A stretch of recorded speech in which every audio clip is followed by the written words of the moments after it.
Come on.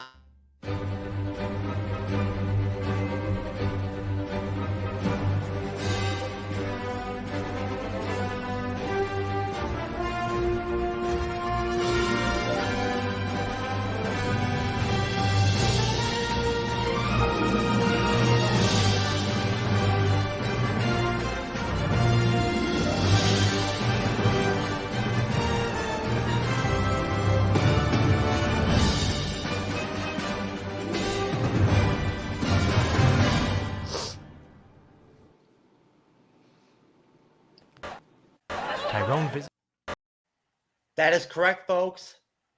From here, from the MCU's Bleeding Edge, right here for the whole team, from Jeff S, aka TrueKnowledge, the humble co-host over here, from Jasmine and Lon and Renee, we want to just let you all know that drugs and alcohol will ruin your lives. So that's why I'm gonna go ahead and pick up this big fucking alcoholic beverage right now and take a big sip. Okay. Cheers, everybody. Oh, and cheers, Tyrone Biggins. You're my boy, bruh. Anyways, what's up, folks? MCU's Bleeding Edge is back, baby. Sunday evening. Well, whatever the hell time it is, wherever the hell you're at. Who knows? I mean, shit. Look at our analytics recently.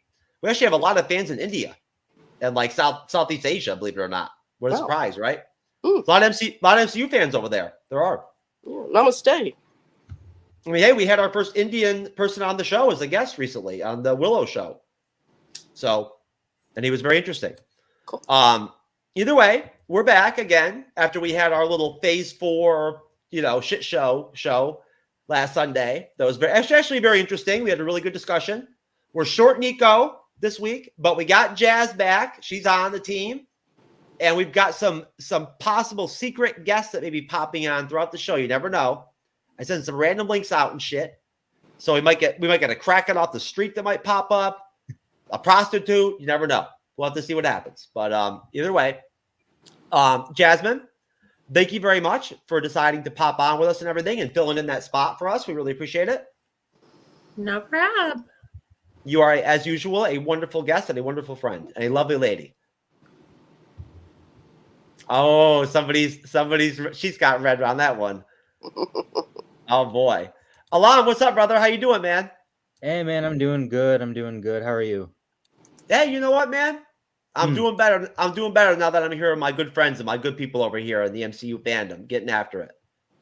Are you ready to talk some Phase 5, baby? Get after it. We will. Yes, definitely. That's right. That's what I'm talking about, baby. Now, Renee, you tell what is going on with you since the last time I talked to you? I've been terrific. I've had somewhat of a head cold. I am hearing something in the background, Jeffrey. I think it might be your video or TV going on. I'm hearing it. Is anyone else hearing it? I don't hear shit. It sounds like the Dave Chappelle show. It's still going on? Sounds like it. We never did see the Dave Chappelle. All we heard was the audio, or I did. All I heard was the audio when you played that first clip. Alon, did you see the skit? No. Yeah, you didn't see it either. See it ourselves. Yeah. Jazz, you didn't see it? I saw it. You saw it. Okay. But she had a little kitten. She was holding a kitten while she was doing it. Yeah. I don't know. I don't understand what's going on. I don't know why you guys aren't seeing the actual like clips of the videos when I'm playing them. Alon, you knew what it was. Couldn't you hear the voice? Could you tell it was Tyrone Biggins? I couldn't see or hear anything. I don't hear anything now. Oh, okay. All right. Do you see this?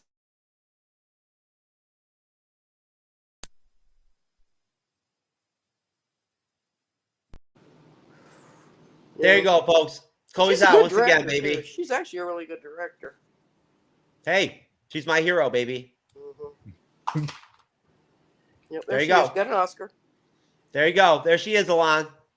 Somebody look up to right there. Anyways, folks. No, so we're back. Go ahead, Renee. I said, why not? She won an Oscar. Hey, you know what? She didn't Listen, win it for the Eternals, though. I will say that. According to honestly, after what she did with the Eternals, I think if I just went and took a shit for 5 minutes and videotaped it, I could send that in and they'd probably give me an Oscar nomination for that shit. No, they wouldn't. Well, they didn't give her an Oscar nomination for that one. That's what I'm saying. The movie was awesome. Okay. I know. I don't know why he's so hard on the Eternals. But, He's got a bug on about it. I don't know what it is. I think it's Chloe Zhao. It's not. It's just her. well, the thing. Who the hell was asking for the Eternals, Alon? Who was asking for the Eternals? Me. But Jasmine was. But see, that's the thing, though, right? Is that, and that's exactly what we talked about last Sunday, is that we don't know what the MCU has planned for this whole arc, right? We don't Yeah, know. we do. We do. Please explain it to me. Wait, no, wait, Well, stop. we Don't talked about allow- Phase 4. don't do No, that. because I got this. If you want to Don't hear, do I that. got it. No, Get Jasmine, beyond Chloe save it. Zhao. Let's move on. Save it, Jasmine. Save it for the show. Alon, next time, Where don't are ever we do on it again. Once you get Jasmine started, she will start. She'll start. She has insider I'm sources totally- and all I'm this totally shit. down with Eternals. It's a good movie, but it wasn't a Exactly. great So movie. I'm just like, I will tell if need be. I know you will, Jasmine. We both know you will, and you're allowed to do that too. So, folks, anyways, we are the MCU's Bleeding Edge YouTube channel and podcast. Once again, on a Sunday evening, we're getting after it. Shout out to all of you, as always, that are so loyal and seem to just really love the shit out of our actual video versions of the show. Although I wish more of you would actually just come on the live streams and get in the comment section and engage with us. That'd be more fun, I think, right? But we're going to get there. It's only been, I think, I don't know, Renee, what, like maybe 4 months or if that I've actually been consistently been doing these weekend shows now. So, Something like that. it takes time. It doesn't happen overnight, and you got to give people a chance to get used to you being there every night and whatnot consistently. So if we just keep on working, I'm sure that we'll start building up the audience. Either way, and then the other day, basically where we left off last week, folks, was that we basically started the show off with the premise that we were going to go ahead and dump out everything from the Marvel Studios panel from San Diego Comic-Con 2022 and preview Phase 5 and Phase 6. I decided right before the show that we might as well, I go right around the table and just ask everybody straight up. I think I said something like, just right now, in your head right now, as much time as you want, guys, give me all your thoughts. Tell me what you think straight up about Phase 4. And I just wanted to see what happened, right? And it just went from there. That's what took over the entire show. Wait, Phase 4? The thing that we talked to 2.5 hours last week about? Yes. Now you got to give me credit though for me doing that though, right? For me having that intuition that things might. I knew if we didn't do that and get it out of the way, there's no way it wouldn't end up interlacing into the conversation throughout the show. Yeah, we just keep going back to it. Yes. For lack of anything else to say. There's no way around it. Everybody in the fandom wants to talk about Phase 4. So, Jasmine, since you weren't here last week, I'm going to go ahead and give you your chance right now, okay, before we get into Ant-Man Quantumania and start off with Phase 5. Go ahead, have your time, have at it, take as much time as you want, and tell me right now, in your head right now, no fucking around, what are your thoughts on Phase 4? Phase 4 was needed. It was about people realizing who they are, what identity they are. Loki had to figure out who he was after being taken out of time. He had to come to terms with everything that happened to his other self that got killed off and figure out who he was, on top of meeting other versions of himself and seeing that each of them had different lives and different endings that happened to them because of the struggles they went through, which made Loki into a better person. Then you had Thor, who was dealing with the fact that he used humor to hide from all the pain and struggles he had to deal with that he had no time to deal with during. Wait a minute, Jasmine. Let her talk, Jeff. All the Lokis were pieces of garbage, except for one Loki. Jeff, let her talk. I'm sorry. Go ahead, Jazz. Okay, so Thor spent all that time with all that drama, losing his brother 3 times, losing his mother, father, the Ragnarok, losing his home, and he didn't really get to grieve because there was always a battle, a new enemy, something coming up. So in order to just come to terms and kind of build up his own walls, he did humor and drinking and eating. And finally, after losing coming to losing the other Thor, I forgot her name, Jane. He was finally able to grieve and move on and became a better person, leaving that comedy version of himself behind and being more mature. I mean, come on, this man was sitting there playing Fortnite, cussing at children, saying he was going to kill them. He needed it. We also had Wanda never having time to grieve because she lost her man twice. She lost her brother. She lost her parents. And we don't truly know her entire past. Not even she does. So up to this point, she had to figure out who she was after losing everything. And that's what WandaVision was. And even though she, took over a whole town, she kind of dealt with, the repercussions of she's more than just a mother. And, she kind of realized she was the bad guy and took herself out in Multiverse of Madness. You also had Iron Man spending the entire time being kind of like an asshole. And he had to deal with him, he had to come to terms with Iron Man, how he killed himself. So Phase 4 was kind of needed because everybody needed to figure out who they were to progress to where we are now. And then when you have the Eternals, that's leading to more the galactic side of the universe of the MCU, which we're going to get with the multiverse saga. Then we also have the Shang-Chi version of everything, where we're also dealing with Kang, which has to do more with not only tying in Shang-Chi and Ms. Marvel, but it seems like he's also going to be the one that kind of creates mutants, if that's where they're going with that. Because from what we heard, not only is Wanda a mutant because she was young enough to have those powers, and we also have Ms. Marvel, Kamala Khan, who's also a mutant. And from what I'm seeing, they might go that route with Captain Marvel as well. So we kind of really need it. I have no clue if they're going that route, but they could. But yeah, that's pretty much, we really needed it. It definitely brought more out of the MCU than we already had, because everything we touched on prior to that lacked some substance for the characters, because we never really went into their grief and them getting over the trauma that they've been going through for the last 10 years. It was just kind of like more trauma, more trauma, more trauma, more trauma. Now they got to deal with it, and now they can grow from it and then be better heroes. Sorry, I was muted. Okay, so, all right. Now, I have a couple of disagreements with you, but that's okay. I'm going to go around the panel and ask what everybody else thinks. Now, listen, where you really lost me is this. Now, you're more than Jasmine. You're welcome to have your opinion. You can, if you really enjoyed Phase 4, that's great. There's many aspects of Phase 4 that I loved and thought were great, right? I mean, honestly, I think WandaVision was exceptional. I really do. I think the Falcon and the Winter Soldier, the more that I look back at it, I just think more highly of it the more the time passes. I really do. Now that I see its place in the big overall scheme, right? And the fact that we wouldn't have got a Captain America 4 film without it.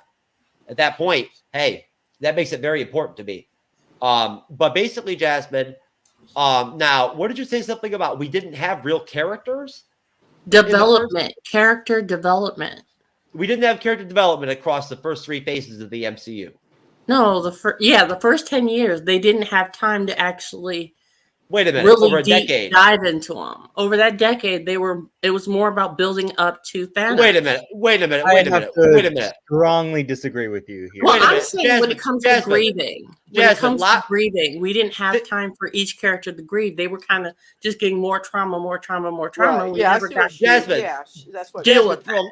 From a logical standpoint, time, just based off time. They didn't have closure. They didn't have any closure. Thank you. That's what I was going with. They never got closure for a lot of the characters. I don't even really think Tony got closure. Okay, Not because there was completely anyway. no, but I mean the Did character he ever forgive Bucky? the character development that we experienced during the first 3 phases is part of the biggest aspect of why people love the MCU. Mm-hmm. No? Mm-mm.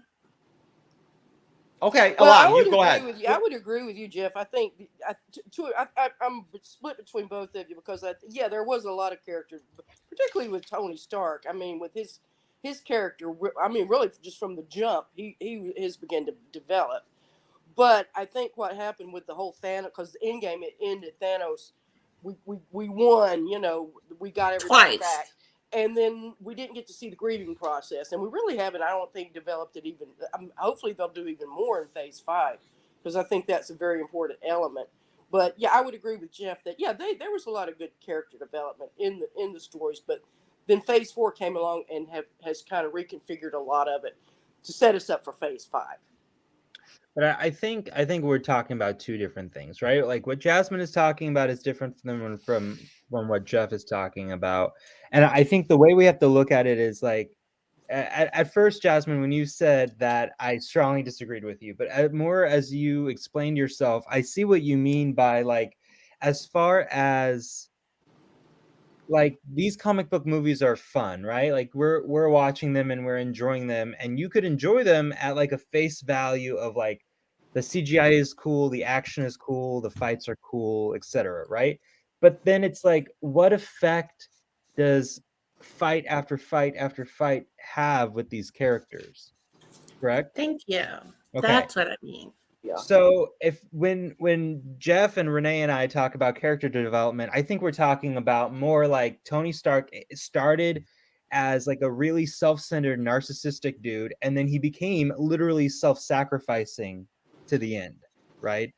And then Steve Rogers was always a self-sacrificing dude, but he decided to be a little bit selfish and stay in the past and actually live out his life in the end. So those With are a Nazi.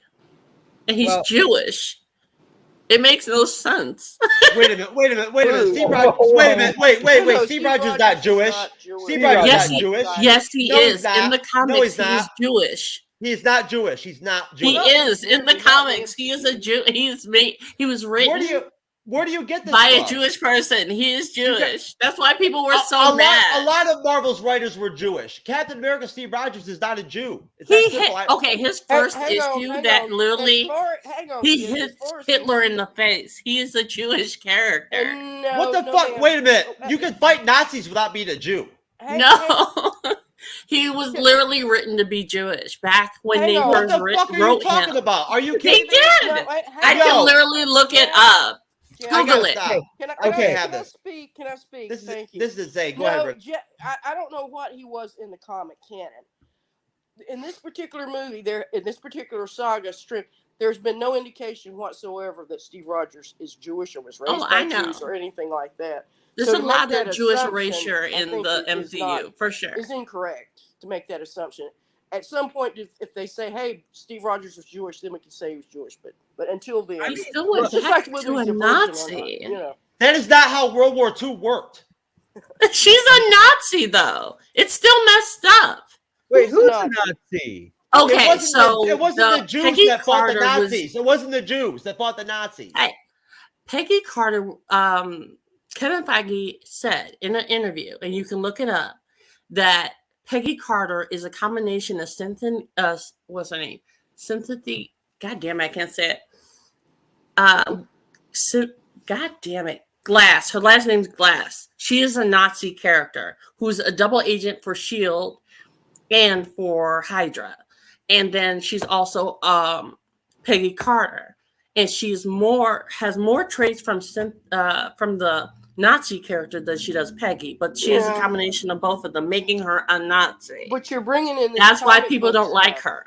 Well, you're bringing in all this comic book stuff that's not in the MCU. But they also said that's how they made the character. She's the combination of both of them. It would be less of an issue if Kevin didn't say that. Well, maybe so. Hence why I hate the ending of Endgame where he goes back in time. Wait a minute, Jasmine. Hold on. Let me and Alon just jump in really quick and just make two very clear points, okay? The police is going to be out, all Are right? you gonna say he's not No. Jewish? Listen, it's very simple, okay? Listen, sweetie, listen. Go for it. Jazz, listen. I swear to God, you and I should sit down sometime, and I'll explain to you a little bit more about history because you don't understand at all how the dynamics of World War II worked. All right, you didn't What's that have to automatically do with what we're talking about? because what you're talking yeah. about, your whole premise is based off of the fact that just because Steve Rogers punched Hitler, No, he's that's a not Jew. why. Look, okay, here I'm going to screen share with you right now. This is a joke. What you're talking about right now, it's literally considered a joke. Like this whole Jewishness of Steve Rogers, it's like a joke online. That's all it is. It's a joke. Like it's not real. He was never written to be a Jewish character. It's a well-known fact that it was Jewish writers that created him. Yeah, That's all. Stan Lee. Absolutely. But that's it. He's not Jewish. He never was. The Jewishness of Captain America. Here we go. Hold on. On the I'm not saying we're gonna get anti-Semitic, but just so that we stay away from politics. Wait a minute. They even says it right here. Wait a minute. I'm a Zionist, baby. So I'm down with the state of Israel. No. Oh, it would be wonderful if he were Jewish, but he's not. He's never been written that way. But if they say he's Jewish tomorrow, They even say it right here. Like Yeah, the they say it first right thing here. that I pick up. Yeah, the creators of Steve Rogers were Jews.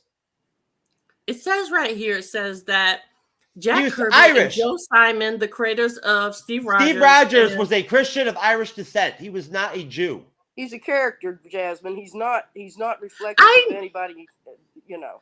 I'm just reading what it says right here. A young Steve Rogers was born to poor Irish immigrants, Sarah and Joseph Rogers, okay, in New York City, New York. He's from Ireland. His heritage, he's not a Jew. He never was. I know the comics. Do you? Alon, go ahead. Okay, so maybe we can come back to this, but I'll just give my opinion on Phase 4. Okay, go ahead.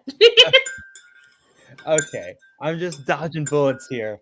Hey, way to be a peacemaker there, brother. Doing better than Jeff. Oh, shut up, Jazz. So, I'm gonna get you later. I don't spit or swallow, so don't make me spit.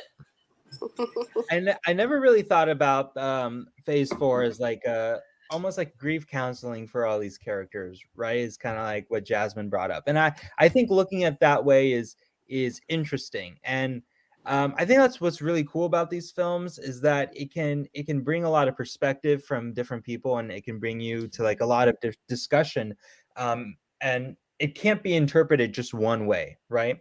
Obviously. So, but as I voiced last week, I do have my issues with Phase 4. I think the way we are used to the MCU going, especially in the first 3 phases, is this very linear storyline that takes us from Iron Man to Endgame. And we're focused on Thanos, right? To like through the whole thing, and how do we get there from A to Z? With Phase 4, I feel like they're pulling us in all different directions. You have the timeline, you have the multiverse, you have some dark magic, you have some I mean, they already said, according to Phase 6, that we're already going to have an Avengers movie called Kang Dynasty and an Avengers movie called Secret Wars. So maybe instead of going like in one linear direction like we did with Thanos, we're going to be pulled with like maybe not all the characters that and all the movies that we're watching in Phase 4, 5, and 6 are all going to come together at the end like Endgame did. Maybe they have their own separate battles to face which is awesome, which is cool, and I'm perfectly good with that. But I think the problem too is like you have a movie like Eternals, which brought a giant celestial out from the Earth's ground, and now you have this like skeleton of a giant celestial just chilling in the Pacific Ocean or the Atlantic Ocean. Just like some big fucking arm, just a big arm just hanging out. Right, but nothing that we watched previously or after has ever mentioned, even discussed, that there's a giant arm in the middle of the ocean. Yes, there is. Twice. Okay, Just Jasmine. bare references, though. But they're Right. there, so you can't Right. say it didn't true. happen. That's true. Oh, then I missed it. But She-Hulk. okay, She-Hulk. When okay. she's looking through for a job, there's an article on the very side, if you look. Okay. It says Wolverine had a fight at a bar, guy with 3 claws. And then below that, why is there a big hand sticking out of the ocean? It's, you know what it is, honestly? That hand is the perfect size to fit Shio's penis for a hand job. That's what it is. That You're joke, in the Puntos, that's that for joke sure. went into. I'm going to book a cruise down there. Come on, Renee. You know that shit was funny as hell. Come on, don't even play. Anyways, I looked at the Eternals again The recently. Hulk, and, maybe. And it Good call, Jazz. I sort of have a better appreciation of it than what I had the first time I saw it. I totally agree. I don't know what they were thinking, bringing all these characters and this whole Tiamat and all that, hanging out in the Indian Ocean or wherever he's at. What's the point of that? How's that going to affect the story down the line? I think Right. Kingo, the Indian who's the Eternal, who's living as an actor, Bollywood actor. I think he's going to continue on, but I'm not sure about any of the other characters. Yeah, know, they I come know back, Harry but that has Styles to do with the doesn't show up. galactic side of things. Hold on. Let's Right. go around. Let's go around one time on Eternals. Everybody get a minute or two on Eternals right now. Then let's move on. Let's get into Ant-Man 3 Quantumania, okay? Okay. You go ahead and start, Jazz. Then you take Alon. No, Renee, Renee's not done. Let her I've already finish. said mine. Y'all. Oh, go ahead. I'm sorry, Renee. Finish your thought. Go ahead. No, I think that was it. That's all I had to say. Are you sure? Yeah. Okay. Oh, well, you know what? At that point, then, Renee, you start. And then we'll go to Jasmine and then to Alon. Ladies first. What are your thoughts? Just give me a 2 or 3 minute your thoughts on the Eternals after you watch it again. Yeah, like I said, I had a better appreciation of it. I thought it was still overlong. I think that was the biggest problem with it. It was just too long, and it got bogged down at about 2 or 3 points in the movie. Action scenes were great. I loved all of that. Not all that hip on the characters. I really didn't care for Icarus and any of they just didn't hook. There just wasn't any interesting to me. I kind of like the kid, and I guess here at the end, they've decided they've broke with the Celestial who empowers them, and they're gonna help Earth or stay out of the way or whatever they've been doing. But I always liked the fact that they, all this stuff has been going down on Earth with Thanos and Loki invading New York and all that, and yet they did absolutely nothing. They just stood around, nothing we can do about it. Bunch of assholes. Otherwise, we'll see what happens down the road with it. All right, Jazz, go ahead. Go ahead. Personally, after seeing it, it very much reminded me of on first watch, it reminded me of Joss Whedon's version of the Justice League, where you didn't quite know where it was going. It kind of felt a little long, a little confusing in the beginning to why it was even here. Now, watching it a second time is around the Zack Snyder version of it, where you're just like, damn, this movie's long. But personally, they did a really good job because you got to see what each character was like throughout time. You saw that they were doing their mission, but then they realized there's something wrong with it. And they separated and kind of did their own thing because they lived for so long and they've been living together forever. And you had the general, the main head guy who basically was Superman, being, the general and sneaking around killing people. And the main bad guy who was really badly used, honestly. They didn't really tell us enough about him. We didn't get to feel a connection or motivation for him. It just kind of felt like he was going around killing them and taking their powers and being more evolved. So that felt flat for me. Still, even on a second watch, it still felt flat. But seeing each one of the characters and how they basically are trying to figure out who they are in this universe and also trying to stay out of humans' lives and all the drama that's going on, even though they know about Captain America, they know about Thanos, they knew all about these things, but stayed out of it. Which sucks because they could have helped. Mm-hmm. And you had the one guy who's supposed to be the Black Knight, who has to deal with the more dark Midnight Suns part of the universe. So that was a setup for Blade, because he shows up at the very end of the movie. And then you have them figuring out that they're just a bunch of clones of robots that just spans a ship. And so they found that out. And so now they're like, who are we? What do we do? And then they got kidnapped. And now you have the other ones having to team up with Harry Styles. Yeah. Hopefully they'll rethink that one. I was like, really? Anyway, and a midget drunk. Anyway, that's pretty much what I got out of it. It's not a bad film. It just feels a little underutilized because of how many things they shoved into one film. Okay. And I don't feel like they needed to have a big bad guy battle at the end of the movie. I think they could have done something different, because that was the point of which it was like the last part of Phase 3, big battles, storylines that come to a big battle at the end.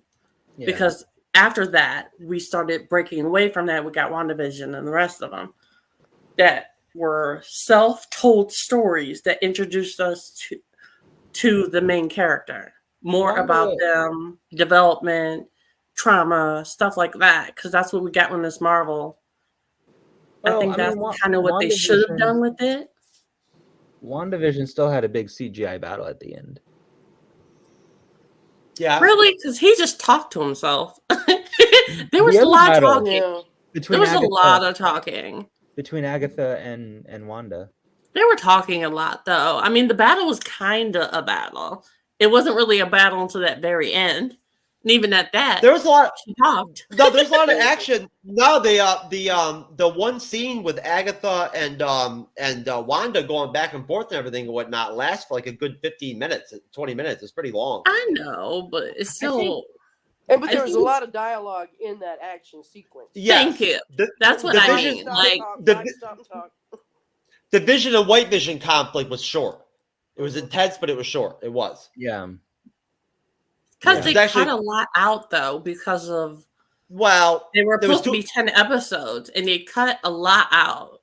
Honestly, it was too bad. Of COVID. Because the freaking White Vision versus Vision fight was a lot better than the freaking Agatha Wanda fight. I'm sorry, but it was. It looked better. What do you mean? No. What but do honestly, you mean? The way that it just looked better, like the way that they were beating the shit out of each other, compared to like Wanda throwing her stupid power balls or whatever at Agatha. Hex bolts, and she wasn't really trying to hurt her. She was distracting her. Well, either way, Alon, you get what I'm saying? It just looked visually just more interesting to see White Vision fight Vision. It was. I'm going to go back to what Jasmine said. I don't think it was visually more interesting. I think I like the Vision fight because it felt a more intellectual fight than Agatha. And Wanda. Well, because it was handled through dialogue and philosophy and everything and whatnot, right? Yeah.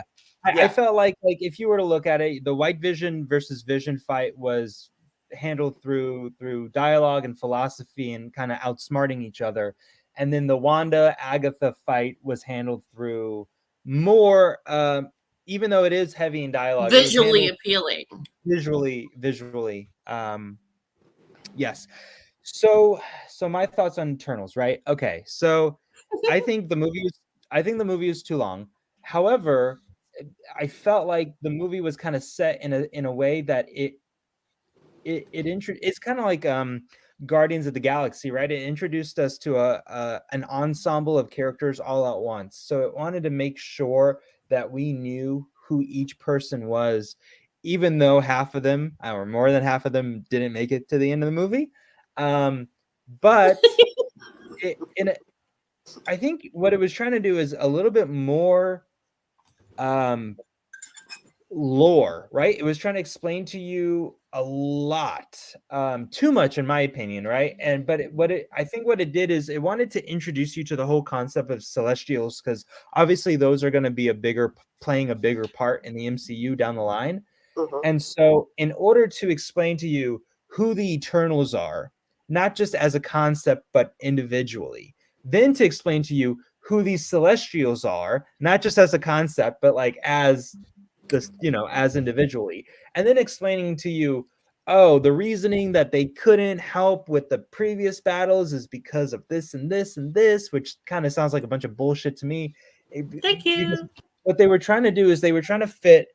It's basically like, and I think it's going to be the exact same issue when they drop the X-Men in the MCU. They're going to have to do a lot of backplay and explaining exactly why none of these guys showed up previously. Well, that's the multiverse.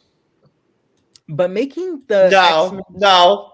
I don't think so. Alon, what you're talking about? Living in a totally even in here, They're going to reboot it. Wait a minute. Comics, they exist in two separate universes. Renee, They're going to reboot it. No. And Alon's point, his premise is very simple. In the comics, in the Marvel 616 universe on our Earth, Marvel 616, right? The X-Men do not come from the multiverse. Okay, they are mutants. They're human beings from America. So where are they? Is all you're saying. Like, where are they? They're going to have to explain it. They're going to reboot it, and it's going to be much easier to explain it if they say these people exist in a different universe. Because, like you say, we keep coming back. Well, where were you? The perception is that I'm sorry. What? No, I was going to say, I hope you know that, honestly, we've talked about this in the Champions a couple of times, whatnot, on here, too. There's pretty much all of us in agreement that I won't lie to you. This is one where I don't get crazy about the comic book accuracy stuff. But listen, if they do the X-Men through the multiverse, I swear to God, I'll be so fucking pissed off. Like, literally, I will be perturbed by it. But that is not... But like they're going to spend so much time trying to reboot and re-explain... Just like like with the we're all sitting here with the Eternals. Why in the heck, about why they not? Have you read the Secret Wars? Is all the human beings on this planet, planet, had no clue there were aliens existed until Loki hit New York.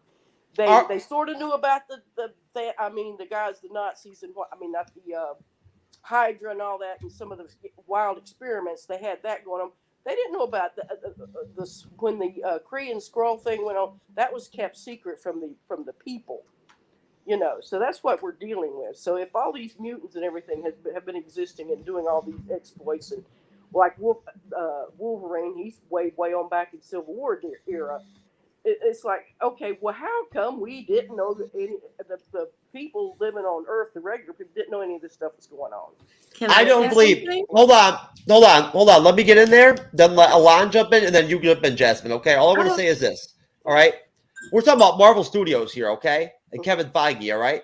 You're telling me you guys don't believe that Kevin Feige and his team cannot figure out how to do the original X-Men origin story from the comics without having to use the multiverse the right way? I'm just saying it would be the easiest way, Jeff. I'm not saying they'll do it. I'm saying that would be this, because I do have some experience writing. I know how to set up a plot and everything. I know that. You have to have. You can't make it more and more complicated. You're just going to ruin it. That's the problem with Eternals. It's a little too complicated. So you need to simplify it down. And the simplest explanation is going to be, and hey, we've got a multiverse going on right now. These guys our universes are going to meld together and become one universe. In other words, our timelines are going to be rejoined. And going forward at a certain point, then yes, the X-Men will be a part of the same. Now, listen, all I'm going to say is this. They better not do that. That's just my prediction. It's not going to happen. You know why? Because the thing is this. This is a bit, and Alana, I want you to jump in on this, and you, Jazz. You should understand this, Jazz, from the comics. I don't know how far you go back with the X-Men, but the X-Men is an American-inspired team. They're not just mutants; they're Americans. The majority of them. You know what I'm saying? They are. They're American mutants, right? And their origin story, is an American story, right? That's going to be basically made and produced and make all this money and be popular here in America. with Americans for the most part, and the rest of the world. Huh? My point is this: you can't take away. Like, I mean, Alon, I hope you can maybe articulate this a little bit better than I can. I hope so He too. looks I as don't know. He's confused really as going- me. he's going way No. off. Do you get where I'm going, Alon? I'm saying that the X-Men through the decades, right? They're all of their controversies, their deaths, like the loss of Jean Grey, right? Her death and whatnot and everything, right? The travesties that they experienced.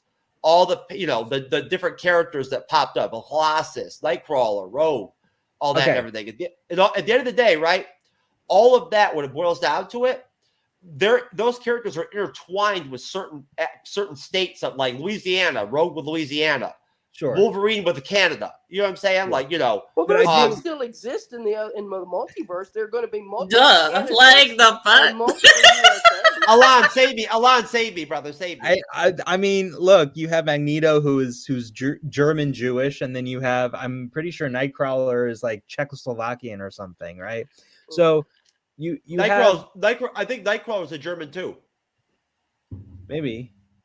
Depends on which Nightcrawler you get because of the comics. There's multiverse version of Nightcrawler throughout all of them. He's always different. Right. I think like one of the coolest Easter eggs for me was in Multiverse of Madness, where you see Professor X in like his original chair, played by Patrick Stewart, and he's already established as one of the heads of the heroes in that Doctor Strange multiverse, right? Right. And I think, and Doctor Strange wasn't even surprised to know about mutants. None of the Inhumans or mutants surprised him. He was just like, okay. Yeah, right. Well, he's the Sorcerer Supreme.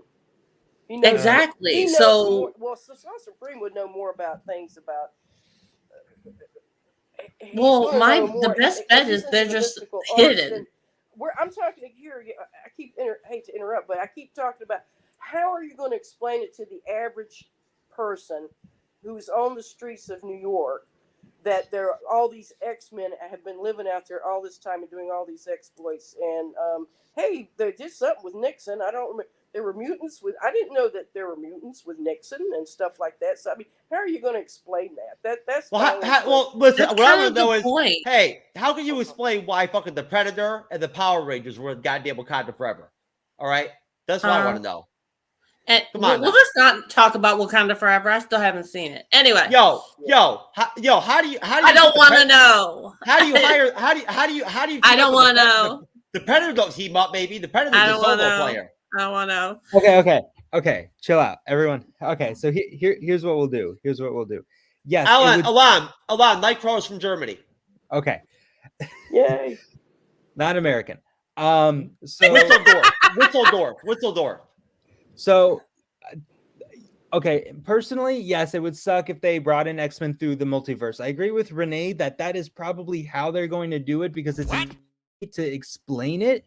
But personally, because I love the X-Men, I think it would suck. Like, I wasn't a huge fan on how they brought Spider-Man into the MCU and made him so reliant on Tony Stark, and that way I kind of miss him kind of going about his own street level villains and kind of fighting through that.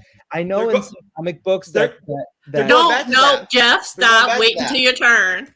Jeff, wait your turn. I'm muting myself. Okay, I know, Jasmine, that in some comic books that is true to the comic books, but I am used to the Spider-Man who is like in his 30s and kind of works the street levels and then kind of works his way up from there too. I know there's Civil War and everything like that. No. What I was going to say was he just became street level with them doing wiping out his entire history. No one knows who he is. Nobody knows anything other than his name, Spider-Man. And I've never been more excited for the character. But I'm talking about in the beginning, I wasn't a fan of how they kind of introduced him into the MCU. Now, what I could imagine happening is us not being a fan of how they introduced the X-Men into the MCU, but I'm more excited of seeing what they're going to do in developing the X-Men into the MCU and how like the future comes to it right now. with the Eternals, just wrapping that up, I think the villain was completely pointless. I think Icarus being the villain was good enough for like the whole turnaround and like the oh, what's her name? What's the Spanish actress name? Hayek? Summer Hayek. Hayek. I think that was a great reveal, but the whole robot alien villains that slowly evolved over the movie into like a humanoid dude killing Angelina Jolie or trying to kill Angelina Jolie, I think he was pointless. Like, I don't think we needed him, and I think that just added more runtime and more pointlessness to the thing. So if they kind of just did that and explained Celestials, which is what the whole movie was trying to do, because I hope we're going to get Galactus as a main villain eventually. That is what I was going to try to tell you. Yeah. So I'm thinking that's the whole like level 1 of getting there, but I do agree with like as a whole the Eternals was pretty muddled. So, and that's the end of my rant for Eternals. Let me add just one thing. What I did love about the Eternals was that they didn't run with it enough. I think they could have concentrated in the past more. That would have made more sense to us. But their interaction with these civilizations, because it ties into the whole ancient aliens mythos that, you know, that's pseudoscience that's popular right now, very popular. And I got to admit, I really like looking at that stuff myself, because I like to argue with the TV and say, no, that's not what that is and stuff like that. But anyway, I did like that. And I think that that Icarus, here's the thing about Icarus. Now, he's Superman-like. He's very, very Superman-like. So now, was Icarus, back before they knew Icarus and all these people existed, was he going around, because they had to live as humans, you know, in the background and whatnot. Was he the inspiration for Joe Siegel and those guys when they wrote Superman? Maybe they knew Icarus. Who knows? They keep mentioning Superman and Batman and whatnot throughout the as comic book characters, you know, as fictional characters. Yeah, so that's an interesting way to look at it. So we could imagine that Icarus was the inspiration for Superman. That's an interesting way of looking at it. Mm-hmm. Also, I mean, and I think it kind of was unclear to some people, but I'm pretty sure Icarus is dead. No. By the end of the movie. I read somewhere where the actor and Chloe Zhao came out and been like, if it was unclear to anyone, the Icarus character he flies into the sun at the end of the movie and offs himself. No, Chloe Zhao stepped in and saved him from the sun, and then gave him an Oscar award. He's a clone, so that version may be dead, but there's more of him. Yeah. There's more of all of them, right? So. Yeah. So yeah, that version, but yeah, it could be another one. Honestly, you know what? Honestly, I know what actually happened. I think that what happened is they didn't want that to happen, but the actor himself decided to just kill himself and commit suicide because the movie was so terrible. Like his my God! Let's not allegedly. Like he looked so bad in the film Richard Madden. He was like, you know what? I'm just gonna fly into the fucking sun, baby. Allegedly. Yeah, throw that out there. Don't get us canceled because of you. Yeah, he's gonna go by the bank and visit his banking. Yeah, before and Chloe Zhao is so talented. Yet the most talented actress and actor in the entire movie, Angelina Jolie, ends up looking like a douchebag by the end of the movie. Are you kidding me? That Flash girl was amazing. She beautiful. She's wonderful, but yeah, I think she was misused. They wasted her. They wasted her talent.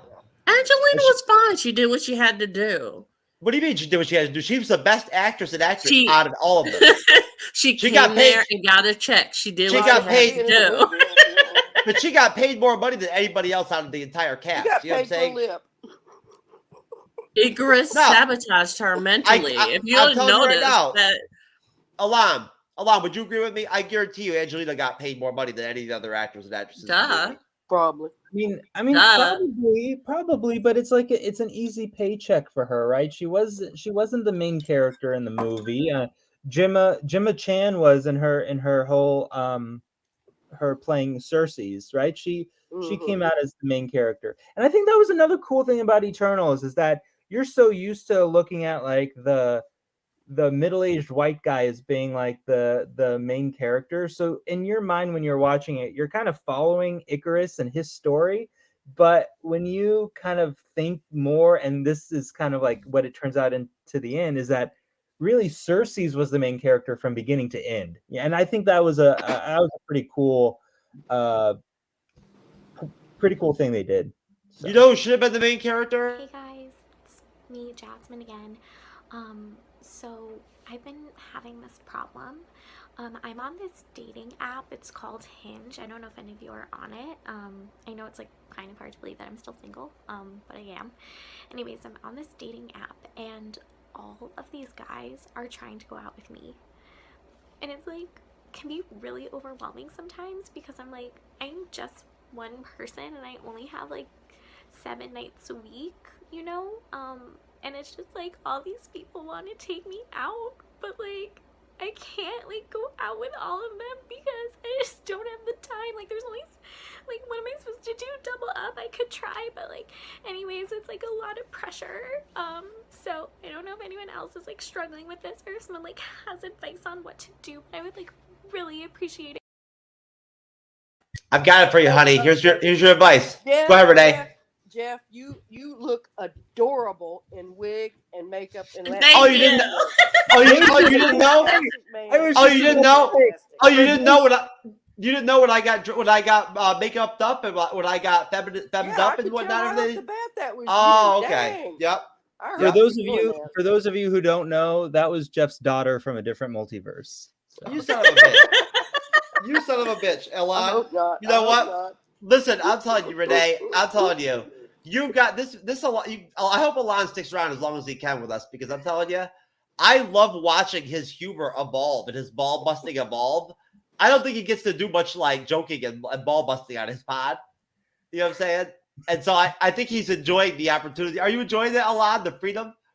Oh yeah. It depends on what kind of podcast he's doing for the busting.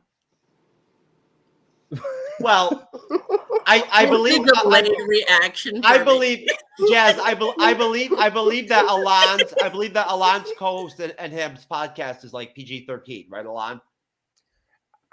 I mean, it's not a hard R, right? But like, you know, we balance the, you know, we have fun on it. On the panel, a hard R. Oh, really? I guess what I mean by that, it's not like TVMA, right? Harder. We're talking Tom Hiddleston bare bottom. Oh, here we go. Tom Hiddleston's penis again. And frontal. Right. No, but yeah. So I like my pod. I bet you do. Hey, nobody said there was anything wrong with your pod. I just said you don't get to joke or bust balls that much out there. Is it a tripod? They're chill. They're nice people, Jeff. They don't, you know. Alon's an excellent guy. I love him. He's awesome. Yeah, tripod. Good to know. Oh, I thought you said Tide Pod. No, tripod. So anyways, no one got that joke. From Mini-Me from Austin Powers. Yes, that was the joke. Tripod.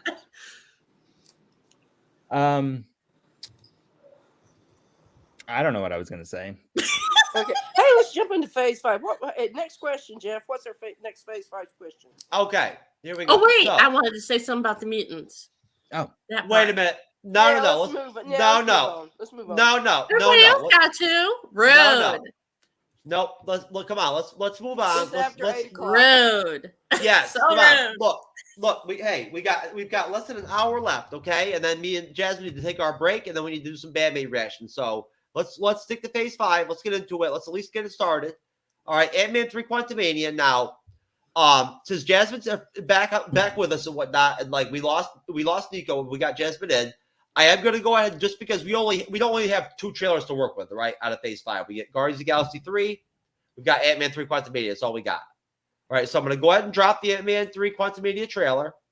Then we'll go ahead and discuss it and whatnot. We'll do some theories and whatnot. Everybody kind of like keep an eye on the trailer and just see if there's anything in there that you pick out yourself, that you notice yourself that you think might be interesting or you found kind of neat, or maybe if you didn't notice another time or something, and be prepared, for after the trailer. If Jar Jar didn't hide it from me. Fucking Jar Jar, man. Always fucking me up. I'm telling you.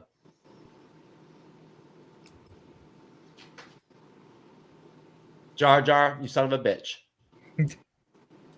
Jar Jar would like Athena too, as well as the She-Hulk. Why do I not have the Ant-Man and the Wasp Quantumania trailer? I don't know, Jeff. Why? Oh, stop. Well, while he's we're waiting. Yeah, Jasmine. No. I got it. Oh, Alan was on my side. Thank you. Jasmine, Andor episode 7 on Wednesday. Oh, yeah, but fuck my thoughts on the mutants, right? And Andor episode 7, and Andor's getting good. Fuck my drag, right? Anyway. Alana, did you watch Andor? No, not yet.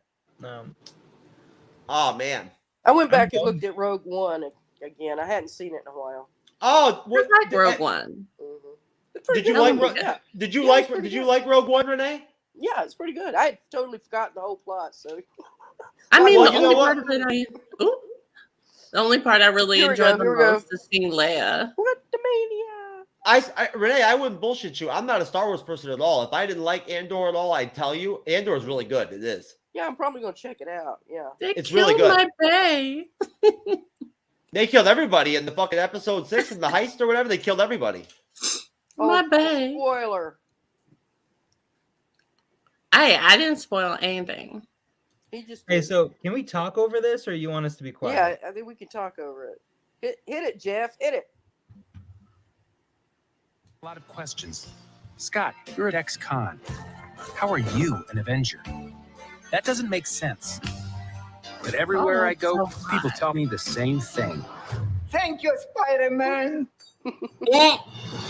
People still need help, Dad. That's why we made this. It's like a satellite for deep space, but quantum. Wait a minute. You're sending a signal down to the quantum realm. Turn it off. Now!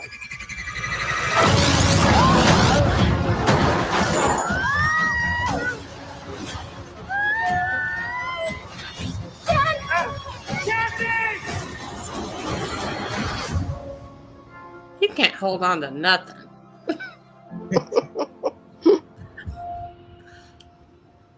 Wow, that looks so cool. Where are we? When are you gonna come down? When are you going to Here's like the tripod. I should have stayed on the phone. I should have listened to my own mind. It's a secret universe beneath ours. What are you so afraid of? There's something I never told you. This place. It isn't what you think. Oh, I found it inside of my future lies beyond the other regret. To miss you hope. Bill. And if Who you you gonna want call? time, Oh, Mary. if you help me.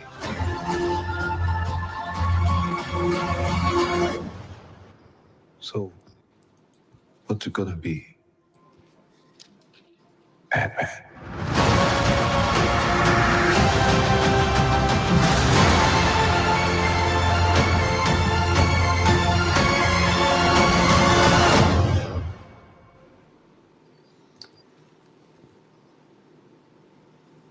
Great trailer. Yeah.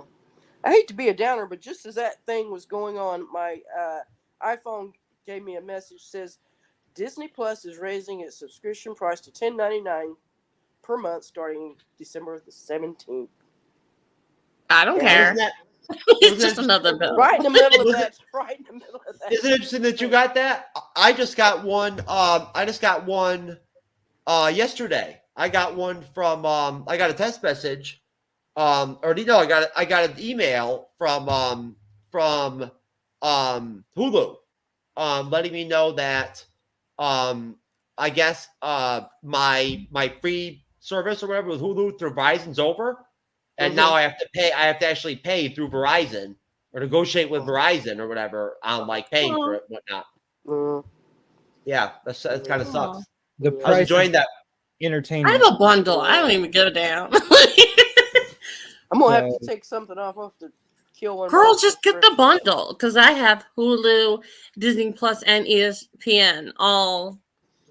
I had the bundle. That was the deal with Verizon. When that's what I got. I got the bundle. Price, yeah. You can still have the bundle. Like no, it's running out though. They only give it to you for so many years for free. Then after that, it's it. Oh, I'm paying for my bundle. Just pay for the bundle, sweetie. Listen, hey, I used to have to understand. I wonder if they have to pay for the bundles down in the. I used to review before I ever met any of you guys. I used to review movies with the Religion Broadcasting Network and shit like that and whatnot. I've had to have Paramount Plus, Apple TV, every single freaking streaming service known to man for years. So like I've got all of them, and I always have. So there you go. Well, I got all of them. I do pay. How do you think I pay for all of them? Yeah, so anyways, write it off on your taxes. The trailer was cool. And yeah. There you go, I just want to make it clear here too. I always look people up and whatnot and give them my login information and whatnot so that they can watch the shit if they want to. That's why they're making you pay for it. That's true. Now, no, I always do though. When if anyone ever wants to come on the show or whatever and whatnot, they don't have Disney Plus or Hulu, I just give them my shit. I'm like, go ahead. But they're anyways, like, we've been noticing there's multiple logins. No. You need to pay. Listen, Alon, you go ahead. Alon, go ahead. Then go to Renee and then go to Jasmine. Give me your thoughts on the trailer. And then I've got some questions based off of what we actually know about the film so far. Sure. Yeah. I mean, I think it's smart with them having all this humor in the beginning because it's Ant-Man. He's supposed to be one of the lighter characters, and he's good fun, right? Like I don't care much for Ant-Man 2, Ant-Man and the Wasp. I didn't think it was that great of a film, but I really liked the first one, and so it's nice to know that they're keeping that humor up with the third one. But then you understand that there's going to be like a huge weight of seriousness to the movie too, especially with Kang being what looks like the main villain there. We're definitely going to get Kang as a villain fleshed out throughout the whole MCU phases. So I'm excited for that. And yeah, I have my, opinions about Phase 4 not being the best that Marvel could probably do. But I really enjoyed Wakanda Forever. And I thought it was going to be mediocre. And it went, in my expectations, it went above and beyond that. So I really enjoyed that. So I hope they keep the momentum up with Quantumania. Okay. Renee? Yeah, I think this is the third time I've seen the trailer. I'm not really getting anything new out of it. It's like I say, they're always doing broad strokes on these teasers and first trailers and whatnot. But yeah, my question is, what character is Bill Murray playing? That's a mystery. Yeah. He looks like he has some sort of old, it looks like a uniform from an old science fiction TV show from like the 80s or something. I don't know. It's just, there's something, he kind of gives me that vibe. So I don't know. Maybe he's a traveler in the Quantumania or whatever. But yeah, I think you're right, Alan, when you talk about the humor. I think, Ant-Man, what's his name? What is his actual Scott Lang. Scott, yeah, Scott. He's an everyman character. He's one of the really few. I mean, if you look at the Iron Man was, Tony Stark is a rich kid, this billionaire. Captain America, Steve Rogers is this just perfect, almost saint-like character. On and on. And when you finally get to Ant-Man, he's just a regular guy. He was just trying to make ends meet. He's trying to, feed his daughter. He's a little shifty. He's got some bad friends. And then he falls into it. I mean, it's almost like it just happens to him, and he takes the mantle and runs with it. So that's what I think is so great about his character. And of course, Paul Rudd, he is an everyman. He plays that everyman character a lot, as well as doing great comedy. Very good serious actor. I mean, just adorable, handsome as he can be. So yeah, I think, and they're bringing back Michael Douglas and of course Michelle Pfeiffer. It looks like Scott's daughter has grown up a bit. Here we go again with the teen characters we were talking about. We have a teen ant woman or ant girl or something maybe. But anyway, yeah, I'm really looking forward to it because I think of the series, Ant-Man was the one that surprised me the most, and I really came away liking both movies. So I'm looking forward to the third one. Plus, it's going to bring us back. I think it's going to tie back in with Loki.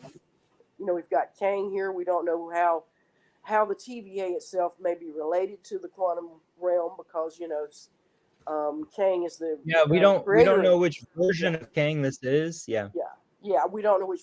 Looks like we got the version that always wears the armor and whatnot, and then we also see Jonathan Majors, with his face. So maybe he's playing another version of Kang here too, playing two versions of him. So yeah, I'm really looking forward to it. What happened to our third leader? I don't know. I guess know. Jasmine, we'll pitch it Jasmine, to you. Go ahead. I'll go. Yeah. Go ahead.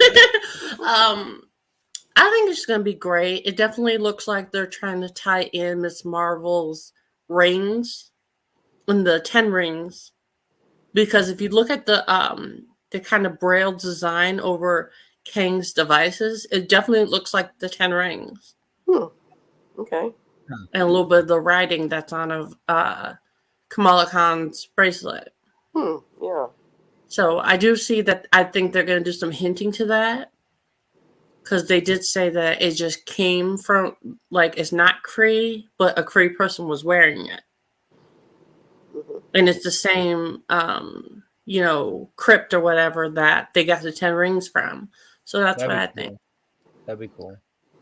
So that'd be an interesting thing to do, as a subplot, but not going all out to try to connect everything. Just something that's there. Or a mention, but it definitely looks good. I definitely agree with you on the Ant-Man the Wasp. It was an okay movie. It felt more of a comedy than anything. Right. I did enjoy watching Wasp kick butt, though. Her particular kitchen battle was interesting. I liked it, especially watching her run on the blade as it's flying through the air. That was cool. But I hope they do go a little bit more of a serious route with this particular film, because I would like to see some more development for the Wasp character outside of, trying to find her mom and dealing with her dad, looking for mom. I would like to just kind of get to know her more as a character, and the mom a little bit more, because their relationship wasn't really something we got a lot of backstory on. And with her going back into the quantum realm again, we get to know what happened to her during that time period she was down there. Yeah. So that'll be interesting. Hopefully they do this. I don't physically know, but that would be really cool. Well, I think what in the other the second movie where they're in the quantum realm, and I haven't really seen it and truthfully I haven't gone back and looked for it. But there is Kang City, I think they say, is in the background in one scene. It's an allusion to that. So maybe this is where they're going back to. But it's one of those. It's one of those blink if you miss it sort of things, because they really don't spend a lot of time in the quantum realm in the second one. Michelle Pfeiffer comes back from it, right? They go to retrieve her from it, and then he gets sucked into it at the last minute of the film. But that's about it. So this really expands upon it, and I think what's cool about it is, and I talked about this a little bit last week, Renee, is that you have this time, you have some characters in some movies focused on time. You have some characters in some movies focused on space, and then you have some characters in some movies focused on street level and and maybe you even have some characters in movies focused on like dark magic, right? So you have all these kind of different ways to go, routes to go about it. And the Quantumania for me is interesting because it's like, it's a little bit of time, but it's also a little bit of multiverse. So it's going to be really telling which direction it goes, you know? Well, I think Jeff's. I don't know. Jeff, can you hear us? Can you hear me?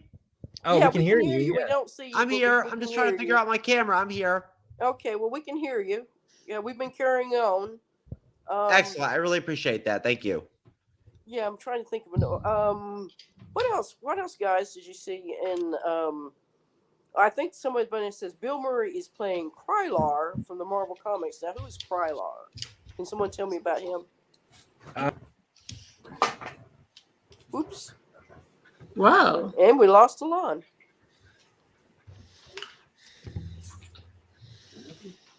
I don't know what happened. Lost somebody. Everything's falling apart. Who is Krylar? Who is Krylar? I'm not sure who the hell Krylar is yet. That's what I'm trying Here, to I'll look him up. Hold on. Yeah, okay. Yeah. I don't know exactly who Krylar is. I don't. I cannot lie. Let's see. Krylar. Let's see. We just got him, pulled him up. Let's see. Hey, there he is. Hey. He has one appearance in Earth 616. He's an Incredible Hulk. He does not say anything about it, really.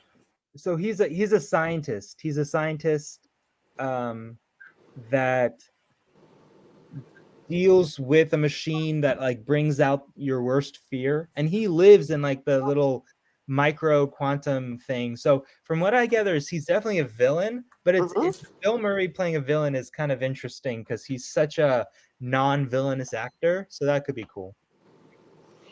Yeah, I think he might be bringing a little bit of his Wes Anderson type sort of nefarious characters that he plays for him. One thing, I see a person in the background there. Who is Jasmine? Who is that with you? Oh, that's my man Andrew. He said he was gonna pop in. Hey, Jeff Andrew. was gonna say hi, but Jeff vanished. Okay, well, we got to see Andrew. There he is. You know, there's one thing about the TVA that I think is interesting, though, and I've been thinking about it, and it may tie into Ant-Man and Quantumania. The idea that they're actually pocket universes that the people are going into, and what we may be seeing, what we're seeing as separate timelines, actually may be pocket universes that have been created for a special purpose. They exist for a very short, finite period of time. And I don't know if that's going to be brought into it. I've always wondered what they were going to do with it, because I thought that was such an interesting aspect of that. Kang, I think Kang is responsible for that, and maybe a few others, that they could create these where you actually think that you're on Earth or you're on Mars or wherever, and everything that but you're not. You're actually in a very small, contained realm in the quantum, maybe in the quantum realm or somewhere. That's anyway. I'm just wondering if that'll ever come out. What you're saying kind of brings up an interesting topic on what is what are the stakes of this movie? Like, what is at stake here? Is it the universe and time and everything we know? Is it smaller than that? Is it like more of maybe they're trying to save a specific pocket universe? So it's going to be interesting to figure out what the stakes are and what this movie kind of reveals about.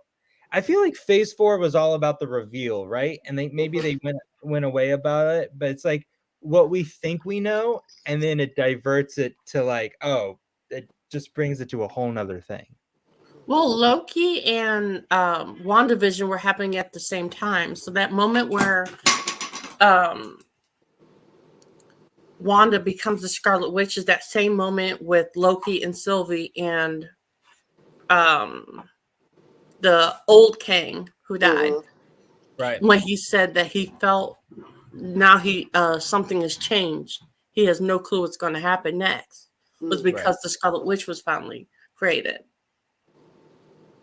And so when Sylvie killed him, it made the multiverse, effect happen. And then we had, No Way Home happened. Multiverse of Madness happened. That all happened due to the fact that it wasn't one timeline going around, which was a bunch of multiverses connected, but a scramble of them breaking off and decisions changing. That's what I think is going on, because when it comes to the quantum realm, that king, I think, is trapped down there. That was the one king that got away during the multiversal war. And I think that the Quantum Mania is him trying to get out of the quantum realm and get into the the fight. And that might be where Loki comes to, is after he got out of the quantum realm and took over the TVA. I do want to take this moment, since Jeff isn't here. Jasmine, hurry. What do you think about the mutants? What I was going to say about the mutants being in the MCU was, I was thinking Secret Wars is basically when all timelines become one world. Like 3 multiverse universes become one. So I'm thinking either they're going to combine those worlds, and mutants are going to show up that way.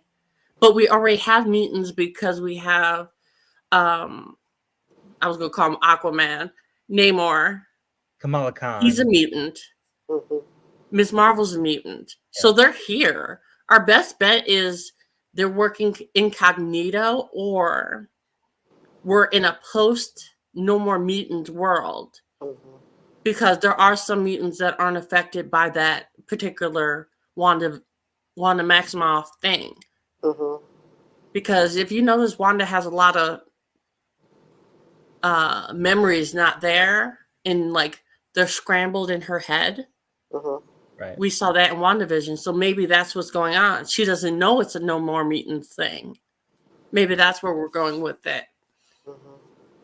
Yeah, I hope they go that route, because I really don't want to have to deal with the fact that suddenly we have the X-Men from the Fox universe show up, and they're like, "Hey, Dad, what are you doing here?"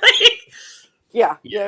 Did you know that Quicksilver from WandaVision actually is Quicksilver from the Fox universe and isn't a boner joke? Because when they broke the necklace off of him, he was no longer under the spell of Agatha, but still under the spell of Wanda.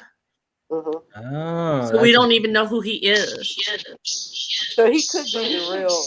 Yeah, right?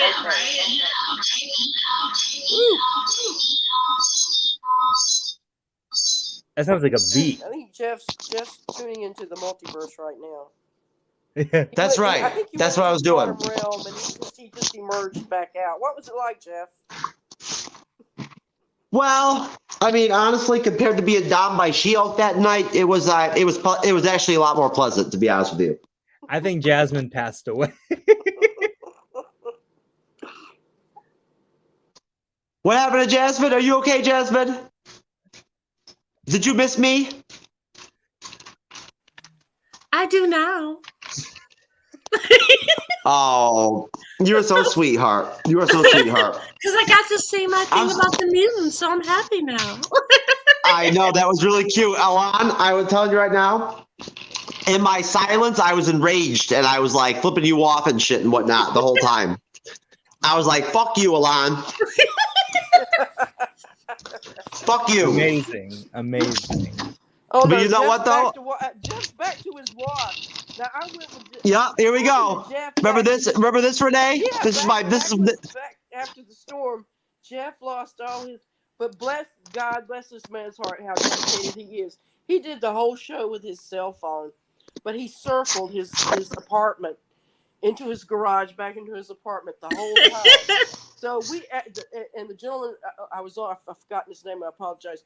But we couldn't either one of us look at the screen because it would make us nauseous. But I probably counted that hand truck about 20 times. Well, look, Renee. I'm not the only person that paces. Just to be clear, I'm not the only person that paces. So, there he is. Dodger. Say hey, buddy.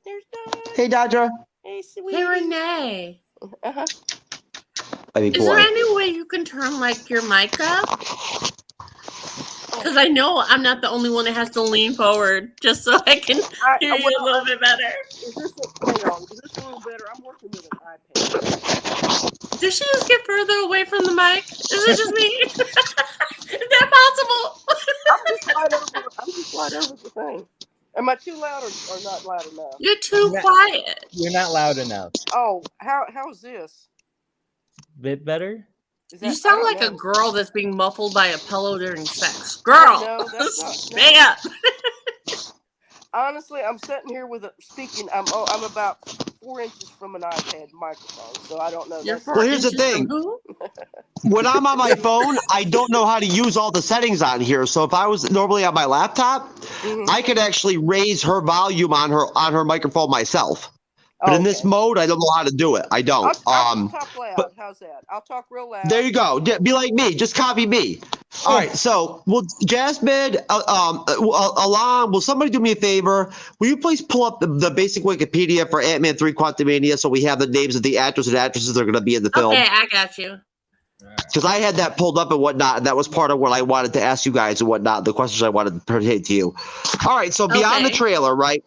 Okay. So, one question I want to ask everybody right now. Did anybody else notice upon watching the trailer? Okay, two things, all right? When the new Cassie reveals to the family that she's created this device, right? She says, "We created this device, Dad. People still need help."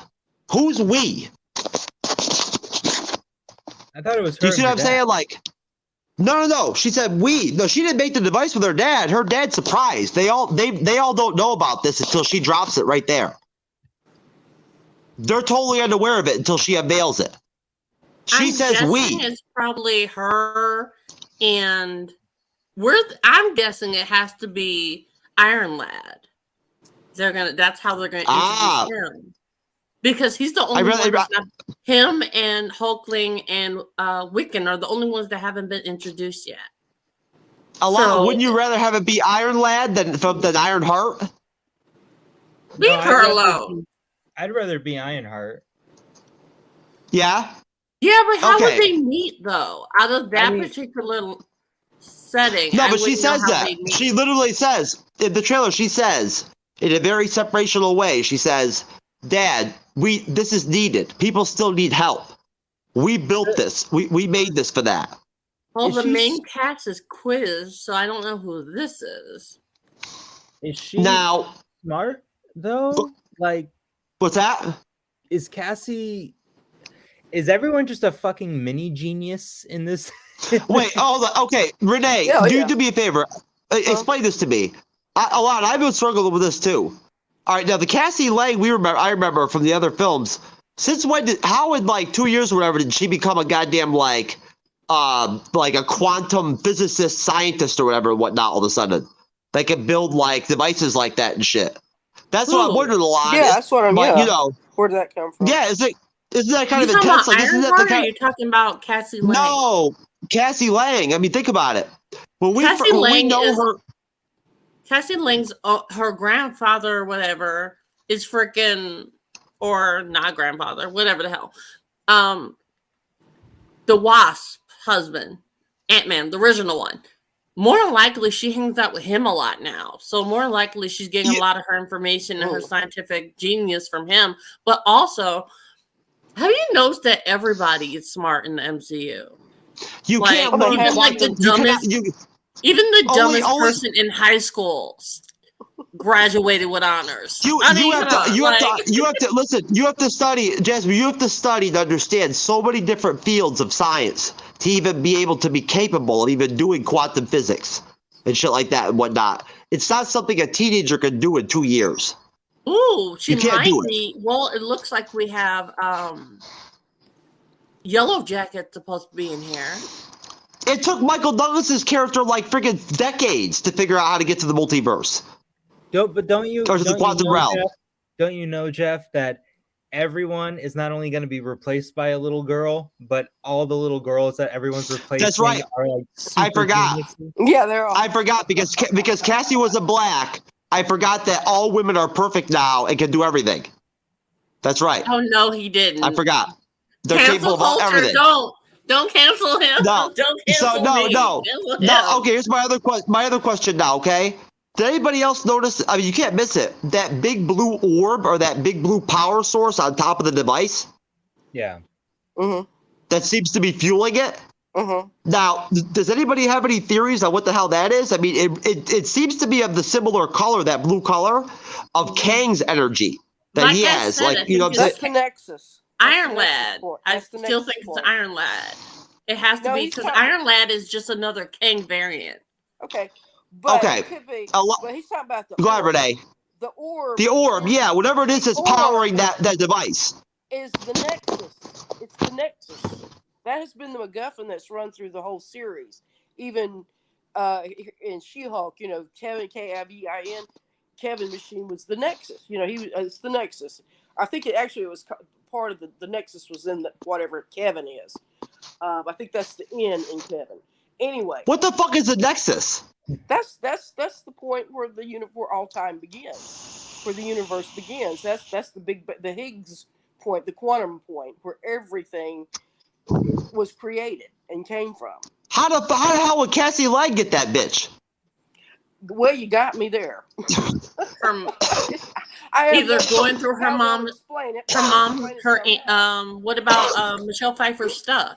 Remember, she was down there, and she knows that she didn't want that device to go off. So obviously, I mean, did Jar Jar give it to her for Christmas? Maybe she fell into I don't know, Jeff. Maybe she fell into a smart vat and passed away again. Passed away. She, no, but you know the thing is, all of a sudden, like, all this quantum energy was fueled into her. I mean, you know, we're talking about Marvel. We're talking about a comic book realm. Damn it, all the kids can be geniuses if they want to be. I mean, who's to say they can't?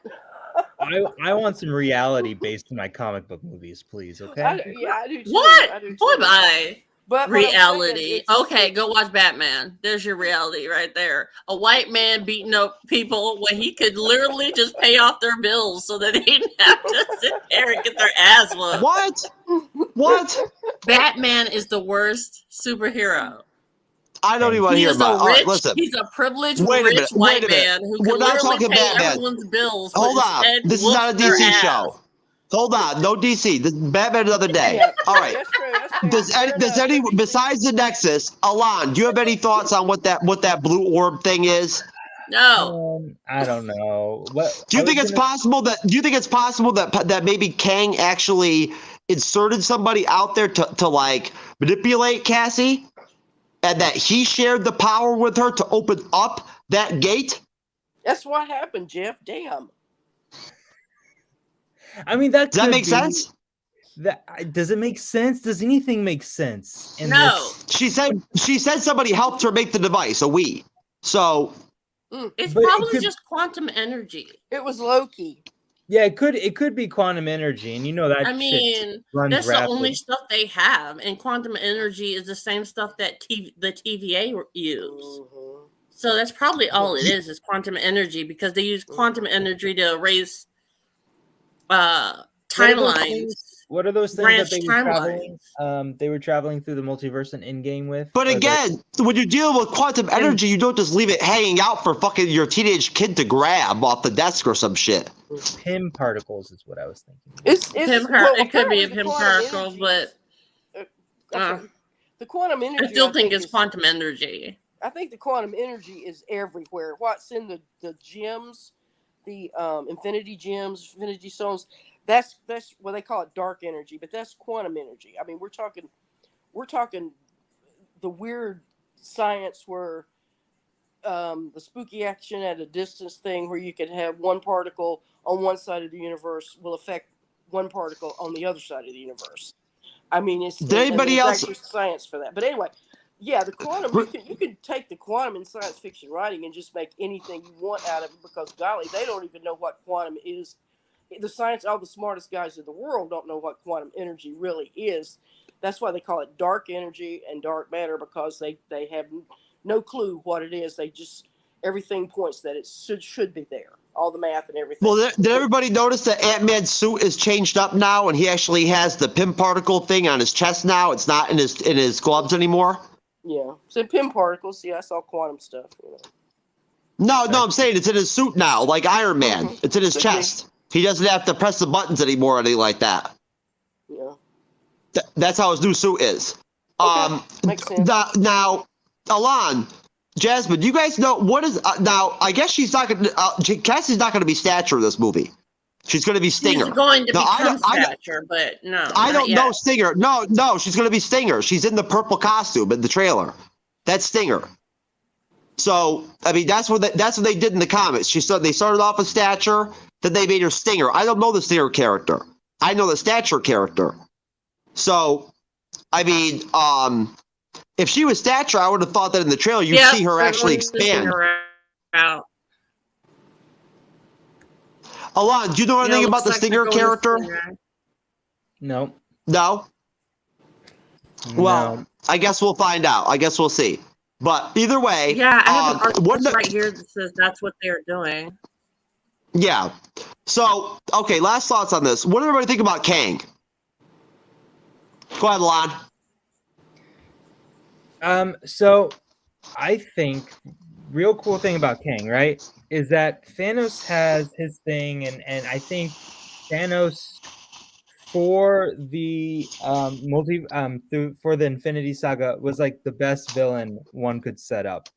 So now what they kind of have to do is they have to raise the stakes, make it bigger, and make everything more dire, right? So Kang could be a really cool villain if they just play him right. Making him have all these like variants and stuff, I think is the way to go, right? He's not going to be as like physically strong as Thanos, but making him smarter, making him more maybe diabolical, maybe more heartless.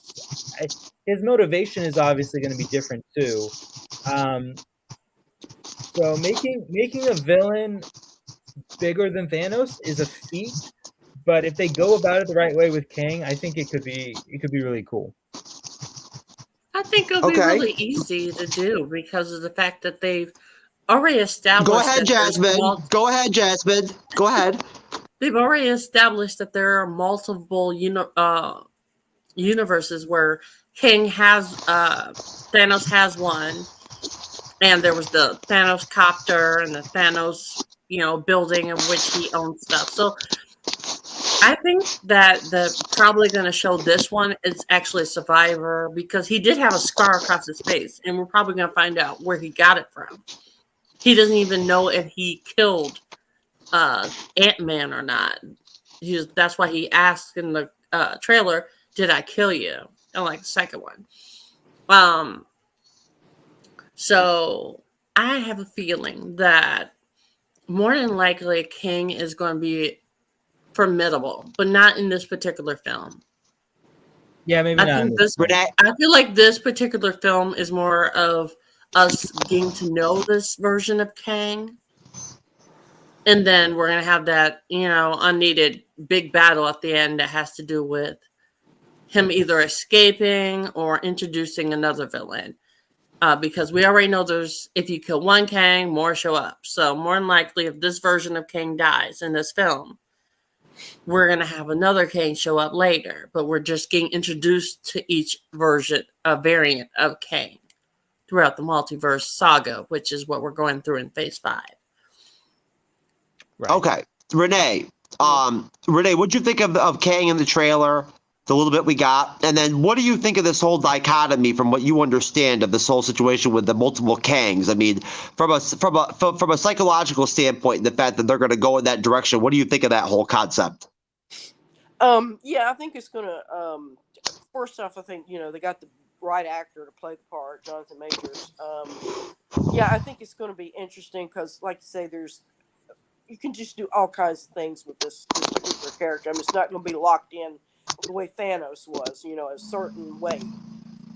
You can have good Kangs, you can have evil Kangs, you can have, and all in between, and playing different roles and different characters. Maybe they're in some instances they're helping, some instances they're not. But if they go that way, but I think, like I said, I think we already are going to see two in this particular movie. We've already seen one in Loki. Possibly there'll be another version of him in Loki too. So, yeah, I think Kang definitely is going to be the main villain. He's going to run all the way through the phase, probably maybe into another phase. Where they had the big mashup movie, 8-9 years down the road, we may see him even then. So, I think they really got a good villain. I think he's probably going to outdo Thanos in some ways. Although, oh really? Although I will say that Josh Brolin as the character, once they finally got the one thing that hampered Thanos was just putting him together, out through the movie. I mean, he was kind of weak. The CGI and everything was kind of weak, but by the time they got to the final movie, it was really fleshed out and was great, and it worked well. But so I think they're not going to have that problem with Majors because he can do a lot of live acting. They don't have to depend on the CGI and all that. Like I say, I think this is going to be the start of this multiverse being tangled together, being all of a sudden, one day, just like people were in the other phase, the snap, and all of a sudden it was 5 years, half the population of the universe was gone. I think you're going to have something like that, a shocking moment where it's like all of a sudden universes are going to collide, and these timelines are going to collide, and then maybe you're going to be in another verse that you never thought, in a situation you never thought you were going to be in or should be in or whatever, and vice versa. So I think there's going to be a lot of playing around with that. It can be really screwed up if they don't really keep a handle on this with multi-directors, multi-writers, multi-production crews and whatnot going on. I think they're really going to have to. They've got a multiverse going on in the offices of Marvel Studios at Disneyland. So there's kind of a little of an irony there that I'm enjoying watching from afar. So I'm hopefully, like I say, I'm going to be real optimistic about Phase 5, and I think Ant-Man should be able to kick it off. I mean, let's hope they're going to do a kick-ass movie just like Iron Man was the kickoff movie that really started the whole thing. So anyway, my thoughts. Jasmine, I'm going to go to you with MODOK, but I just wanted to ask you, Renee, do you think it's possible somewhere in the multiverse there may be another Jeff that doesn't have an extremely small penis? Like a bigger penis, Jeff? Yeah, but that Jeff is a priest. Oh, that was gay. Oh, okay. No. Anyways. Well, he could be gay, but he's a priest, and he I was gonna say he has a flock down in Florida that he tends to, and Father Jeff. Do you think there could be a Jeff with two? Could there be a Jeff with two penises? Absolutely, yeah. Yeah, but that one's charming. So. Oh man, now you're knocking my charm game, baby. Come on now, how you gonna hurt me like that? How you gonna hurt me like that? Jeff. You set it up. Hey, you know what? How do you know that I didn't set myself up on my own? Come on now. I enjoy the self. You sound desperate, No, come on. Listen, I enjoy the self-deprecating humor. I love it when people bust my balls and shit. It's fun. It's great. It's humbling. I'm the co-host. I'm the creator of the Bleeding Edge. You guys should come out here and fuck with me and talk shit to me. Why not? Right? Come on now. I'm an asshole. Let's be honest here. No, I'm just kidding. I'm not. I'm actually a nice guy. Only occasionally though. But no. The one where I have two penises. That's right. And and Brie Larson. The ones in the desk, George, just so everybody knows. And Brie Larson's butt double is the president. Okay. Yep. Yep. And that chick in the video from back there is the VP. She's the vice president. Mm-hmm. And Loki is the first lady. Honestly, to tell you the truth, I think that chick from the video is actually more coherent than Biden when you think about it. So maybe she could be a better alternative. But hey, we don't go there, folks. Now, Jazz, go ahead on MODOK. Okay. We already know that MODOK's supposed to appear in the Quantum Mania. He's supposed to be the original actor that played Yellow Jacket, and basically he went confirmed. to the quantum. He went to the quantum realm after the first Ant-Man movie, and whatever happens down there, he becomes MODOK. So him not being in the film, in the trailers yet, must be a huge plot line that's going on. And, you know, he also still has a company up there. We don't know who's running his company, but we know it's up there still. That didn't go bankrupt or anything. What is that actor's name? Corey something? Here, I can bring it up real quick. I know I still have it up. His name is Darren Cross, Corey Stoll. Corey Stoll, yes. No, MODOK comes from AIM in the comics. Advanced. Yeah, but isn't that the company in which he owned, though? Because was that AIM? Was that AIM in the first Ant-Man film? I think so, because his color scheme was AIM.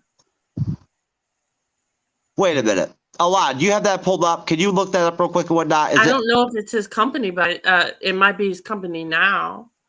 That wasn't AIM. Man, I don't think at all that was AIM. Hold up. Let's see. It could be though. It could have been. Which actor are we talking about? We're talking about the guy that played the enemy, the villain in Ant-Man 1. Corey Stoll. What did Sam Rockwell? What was his company? Hammer Industries. Hammer Industries or something like that. Well, he was different then. It was in Iron Man 3. AIM was in Iron Man 3, it says. God, I hope he comes back. I really do. I hope they bring back freaking that actor that plays Justin Hammer. Or okay, who did Guy Pearce play? How do you get clearer and then lower? Guy Pearce was the villain. Guy Pearce was the villain in Iron Man 3. Okay, was he the president of AIM? Yes, he was. You're right. He was the president of AIM. He was. He was something Killian. Mm-hmm. Yep. That's what I was trying to. Good job, Renee. Yeah, good call, Killian. Renee. It was the guy of AIM. Yep. I was like, I know AIM showed up. So that's why I was like, I don't know who owned it, but You're I know that AIM. That was AIM. That's right. Yeah, and then he had that. What was that shit called? Protogenesis or whatever the hell it was called. Yeah, that stupid serum that made everybody hot and blow up.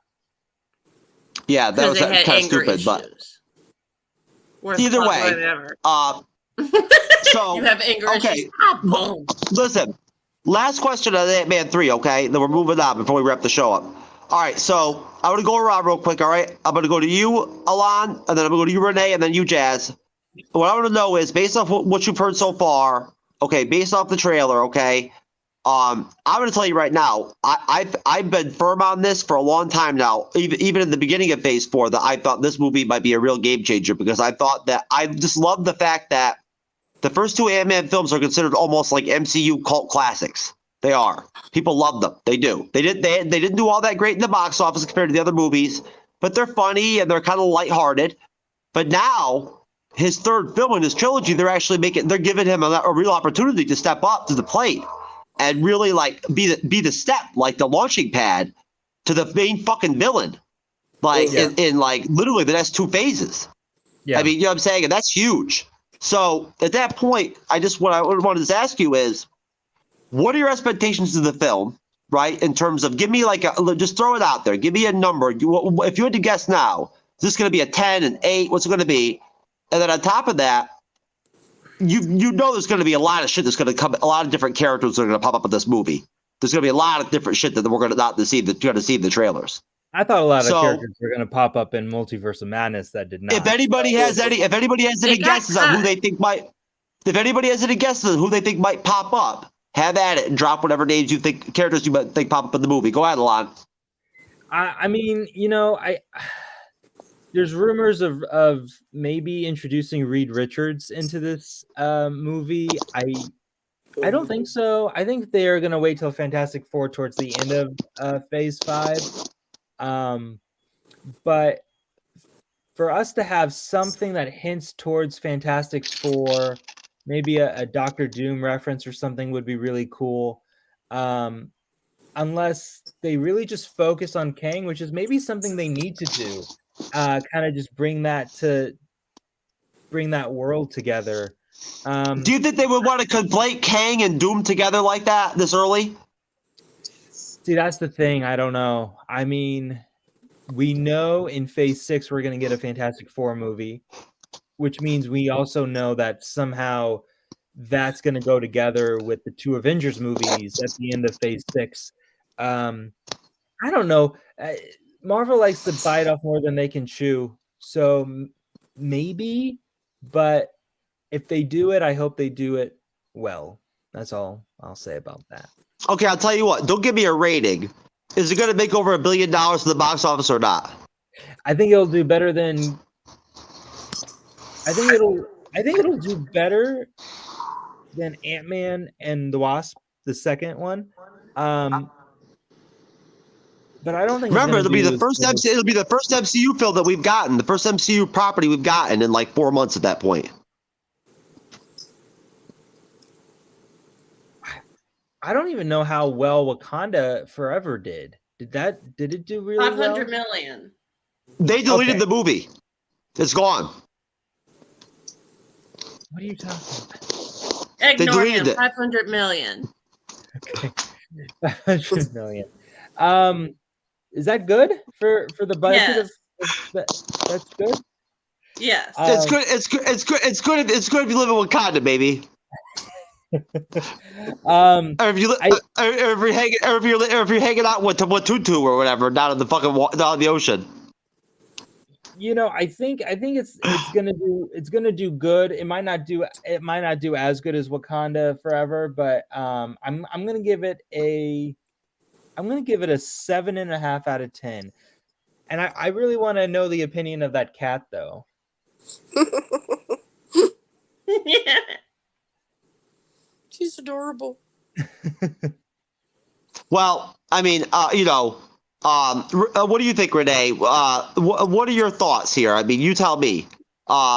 Look, just to be clear, honestly, Wakanda Forever doing 500 million is not good at all. The overall, the second week to third week box office, honestly, the trend is all the same. It's down from all the previous MCU films in the history of the MCU. It's taking into consideration COVID and the pandemic. They're down. They were down in the second and third week by like 60-70% to the usual box office for a Marvel movie. But you can't really look at box offices anymore because people are usually wait for it to come out on stream nowadays. You know? Yeah, I didn't go see it. That's not true though. Well, let me jump in. That's not really a judgment, I think, against the craft of the movie or the quality of the movie per se. I think that's financial logistics sometimes. I don't think Ant-Man's gonna do as the huge box office that I think some of the Phase 4 films did. I think one problem's excuse me. It's the second best domestically is what it says. Okay. In a 3-day opening weekend globally. Okay, well, regardless of whether the film.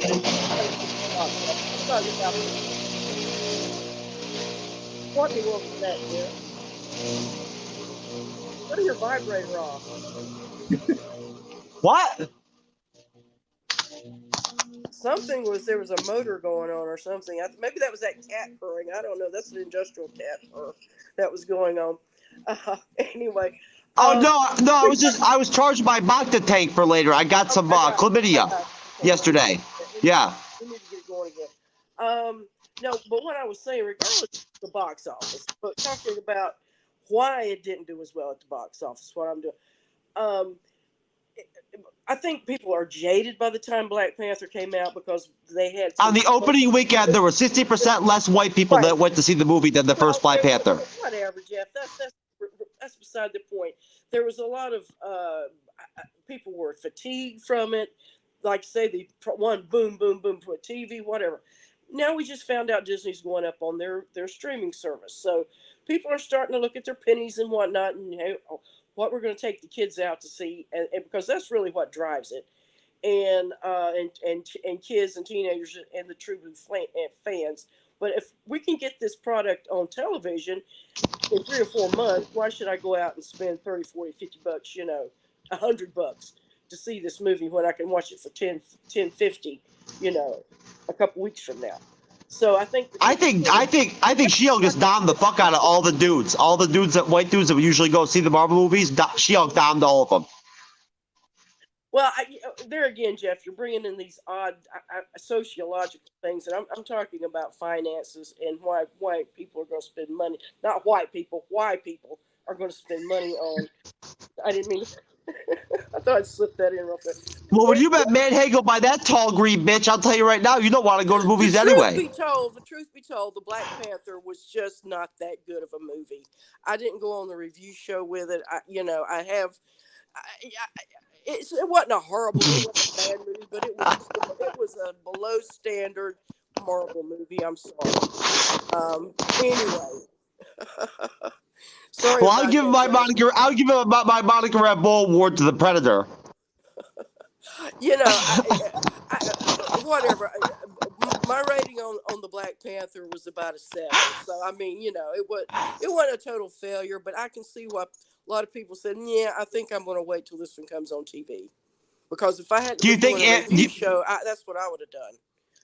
Renee, I don't mean to cut you off, but do you honestly think that the Ant-Man 3 will at least make more than the $500 million? Okay, that Black Panther Wakanda Forever's made. And this is why. The Black Panther suffered because Chadwick Boseman was not in it. Had he been in that movie would have soared. Now,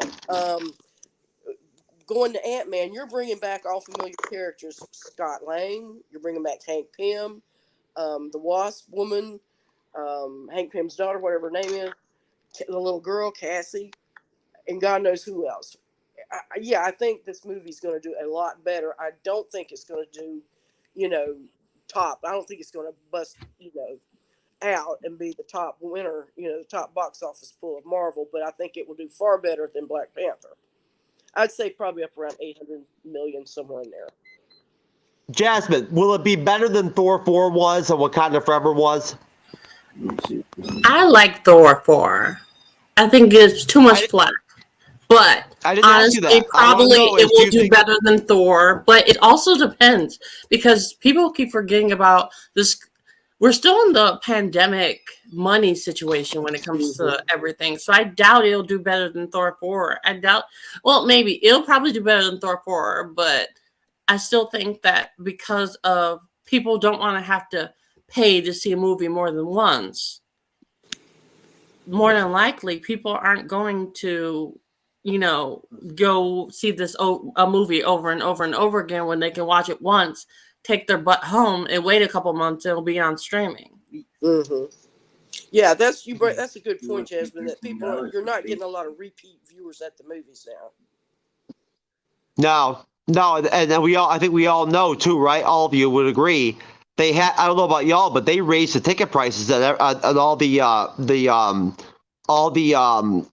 popcorn and the soda prices and all that stuff and whatnot are all up ever since the pandemic and whatnot. When I went to see the Black Widow film, right at that point from jump, they bumped the movie tickets up they used to be like, I think 12. Now they're like 16 or whatever, like $16.50. And they jacked up the prices of the concessions too. So it's pretty fucking expensive. I'm black. I bring my concessions in my purse. There you go. But no, the concessions are how the exhibitors make their money. That's they don't make the money off the movies. They make it off selling you popcorn and Cokes and hot dogs and stuff like that. No. I just wanted to set that to what Jasmine's saying and what you guys were saying about the streaming. Because think about it, if you're a wife, if you're a couple with 2 kids, right, the 4 of you, to go to the theater to see a Marvel movie, for the 4 of you, it's going to end up costing you like fucking $100. Over more than that. It's like $60, but they really should just do what they were doing in the beginning of the pandemic and just release it early for those who want to just watch it on streaming. Pay a little bit extra and then watch it on streaming. You can watch it as many times as you want at home. Because at that point, they'd be making bank, because how many people would rather watch a movie at home, pause it, go to the bathroom, pause it, make some popcorn, and just enjoy a film at home than opposed to having to get off their ass and pay $60 fucking bucks when they get paid the same amount and watch it from home in the comfort of their home. I bet money if Disney, and gas. I bet money Disney and Marvel and all the people out in Hollywood would be more than happy to get rid of movie theaters and just put everything on streaming. More than happy to do it. Wait a minute. It's just funny because if you remember, they only did that for Mulan and movies that nobody really wanted to watch. If you get rid of movie theaters, what's going to happen to my situation where I just go on Facebook singles in Port Charlotte, Northport, and put out there that I need a date for the movie for the weekend, and then I had to get to smash some chick after the movie and whatnot. What happens to me? Porn drive. Hey, have you ever heard of Netflix and Chill, Disney Plus? Well, hey. Listen, and you Bust. get listen. The truth is, honestly, it's a little secret. You get better head, and you get to do anal if you actually go to the theater. I mean, I can't talk because I have had sex in a movie theater, so you know, like Netflix and chill. It doesn't work for me because I'm too fucking grimy and I spent too much dirty shit for women for that crap. Netflix and chill is for fucking junior high kids. Ew. I'm playing in the big league, son. This is Bleeding Edge, baby. Anyways, so just to be clear, I just want to make it clear right now that this is an awesome show. I want to go ahead and point out really quick that, Jasmine, would you please let me know, what is your projection? Do you believe? I know you like Thor. I know you like Thor 4. I know you did. I know you like Wakanda Forever. Do you think that Ant-Man Quantumania will make? Do you think that it'll make more money than Wakanda Forever? Like I said, I doubt it because of the fact it probably depending on the weekend, because there are some very big fans of the MCU that will go and wait in line for tickets and go see a movie on opening night. But there are a lot of people that are like in their 30s that are like, fuck that. You know, they'll wait until like a couple weeks after and go see the movie. Or pirate it, you know? This is the day and age of technology. So I don't think it's going to make more than Wakanda Forever, honestly. I think it's probably going to make maybe just as much, maybe a little bit more, but maybe a little under. It really just depends. You piss me off so much, and you get my anxiety up all the time on purpose just to fuck with me. You know what? I'm going to take all my money, and I'm going to make sure that fucking it does better. Just to fuck you up. Okay, just to be clear, I'm gonna do it. I'm gonna fund that shit myself. You're just gonna go to? Yeah, this one man is gonna go see it enough times. I'm doing it. Just to get you back, motherfucker. That's right. Film it. I will film it. Make a YouTube video. It's like, oh yeah, I bought my ticket 3,000 times. Did you do some secret invasion shit and whatnot, and like put Jasmine on the show as a plant just to fuck with me? To bust my balls endlessly?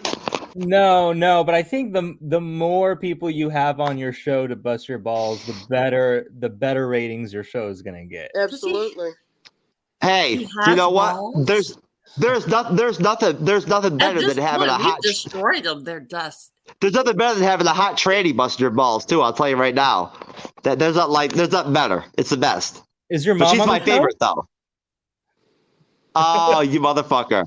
I'm telling you, this guy. Hey, wait a minute. Hold on. Alon, are you sure that you did miss your mark? Maybe you should have been a comedian, motherfucker. Maybe I should have. It's called improv. I mean, again. I mean, I feel bad. It's low hanging fruit. But wait a minute. Damn. Renee. Have you ever watched and paid attention just like I do? This evolution you see with the guys that come out like Tony, right? Like Alon, where they loosen up. You know what I mean?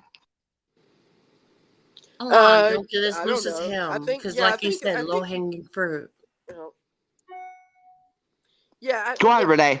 Yeah, it's I think low-hanging fruit. Yes, sometimes. Yeah, Jeff, you're just that kind of guy. You just bring out the bro in guys. You bring out the bro. The bro. You bring out the bro in me, kid. I do. At me, bro. Oh, that's sweet. That's sweet. My bro humor here, you know. Wait a minute, guys. You want to know something really serious though? That's really special. The other night, Renee told me privately that the whole Loki's mom thing is for me. Like she made that title for me because she's like she's like Loki, my Loki's mom.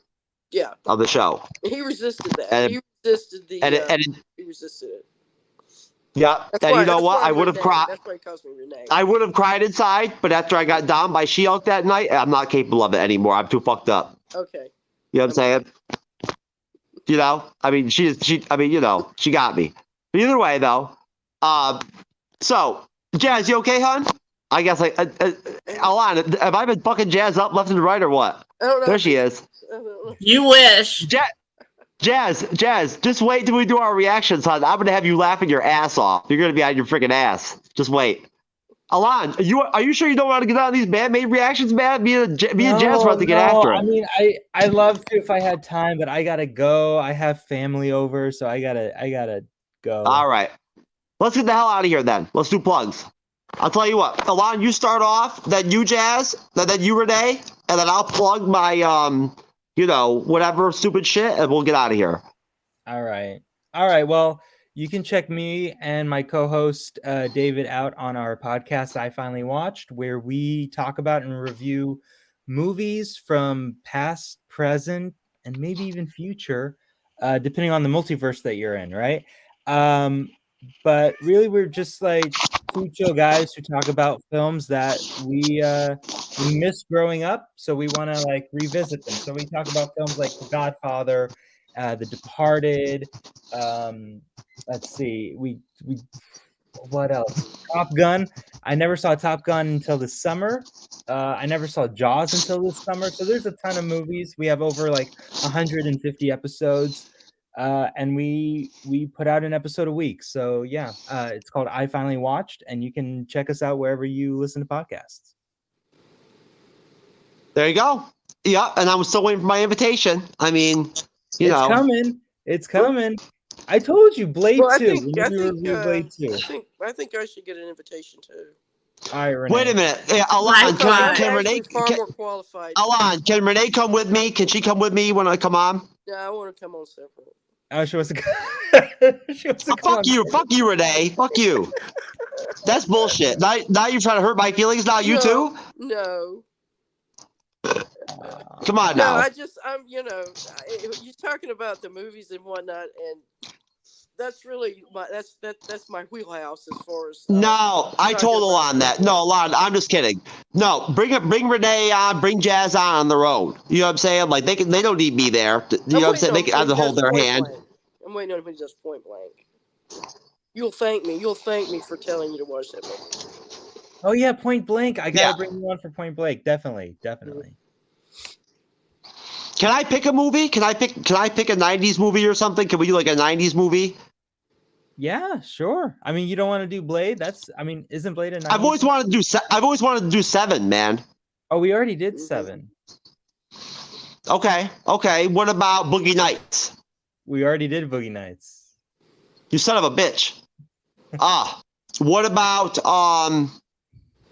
what was the one that came out after Boogie Nights? By the same director? With Tom Cruise and that ensemble cast? Magnolia. Yeah, Magnolia. We already did Magnolia. Tropic Thunder. Tropic Thunder would be good. Okay. We'll talk. Yeah, Tropic Thunder is a great movie. Okay, can we finish plugging? Animal House. He has family over. All right. Okay, Jazz, do your plugs. All right. Hey, you guys. You can catch me on my channel, which is Jazzy Nerdy Girl Reacts. I'm going to start doing that really soon. I'm still editing. And you can also follow me on Jazzy Productions on Twitter. So I'm on there a lot. So sweet. Those are my plugs. That's right. And guess what? As of tonight, hopefully probably within like less than a week, Jasmine and I will have freaking new Bandmade reaction videos coming out on both my YouTube channel, the MCU's Bleeding, and then Cyber and I YouTube channel. And hopefully Jazz will have hers up too. I'm going to give her the files too. So we're actually going to have some banging ass Bandmade fucking reactions together. They're going to be awesome. We're going to have a good ass time doing them, and they should be out soon. So check them out. I know that a lot of y'all that check out the MCU's Bleeding Edge, came here from, me being in the Bandmade fandom and my reaction videos and whatnot. Thank you to Bandmade, my favorite band. But Renee, what is going on Podcast of the Champions wise? Do you have a more defined idea of what all they're covering over there at the Champions? Yeah, they're the guys over there. They're doing wrapping. Basically, what we've been doing, just sort of doing wrap ups and whatnot of MCU, but also doing Andor. I think Willow. I think they've started reviewing Willow. So if you ever want to either check out their videos, or if you just head over to sarkar.freeforms.net, and if you just sign up, and you can contact the Grandmaster himself if you would like to be a part of one of his shows. He's always looking for guests and whatnot, and I'm sure if you just contact him personally, he'll consider having you on his show. Just don't tell me you know me. That will help you. I would advise against that. Yes, that will help you very much. You know, hey, say Loki's mom sent you, and the Grandmaster will set you right up. There you go. Renee, hey. do you have a Twitter? Do you have a Twitter account? Yes, I do. I'm not going to give it out here, but I'll give it to you privately. Okay, and Jasmine, how do you spell Jazzy Productions? Oh, good luck. Jasmine can't spell that shit.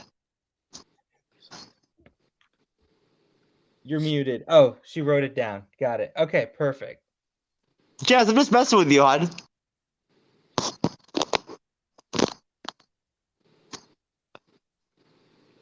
Boom. Got it. I'm making fun of you because the other night when you tried to do your plugs, you couldn't even fucking say your name. You couldn't even say your YouTube channel right and whatnot and everything. You were like, blah, blah, blah.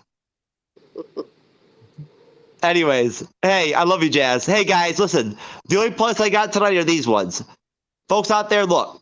These all are fine, great people. They were great guests tonight and whatnot and everything.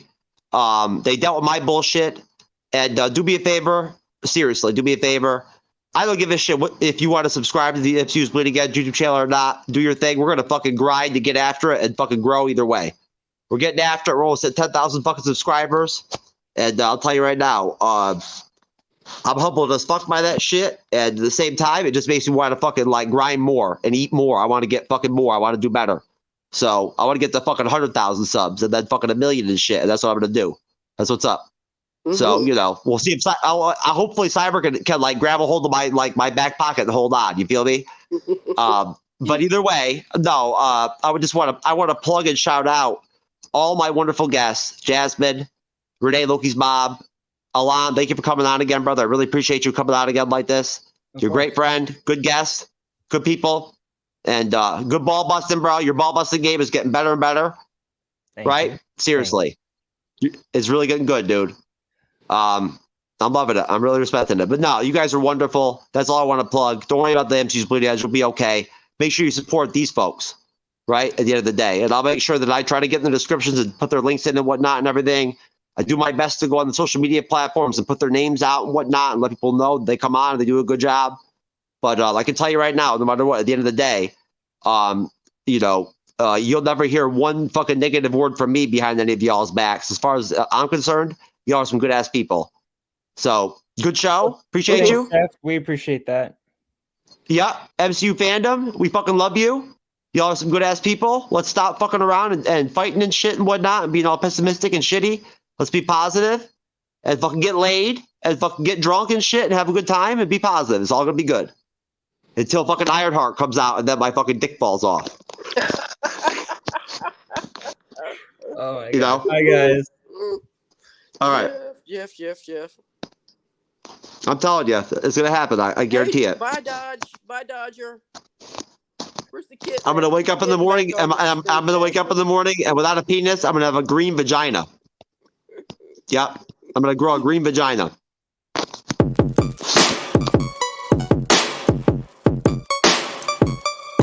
It's going down.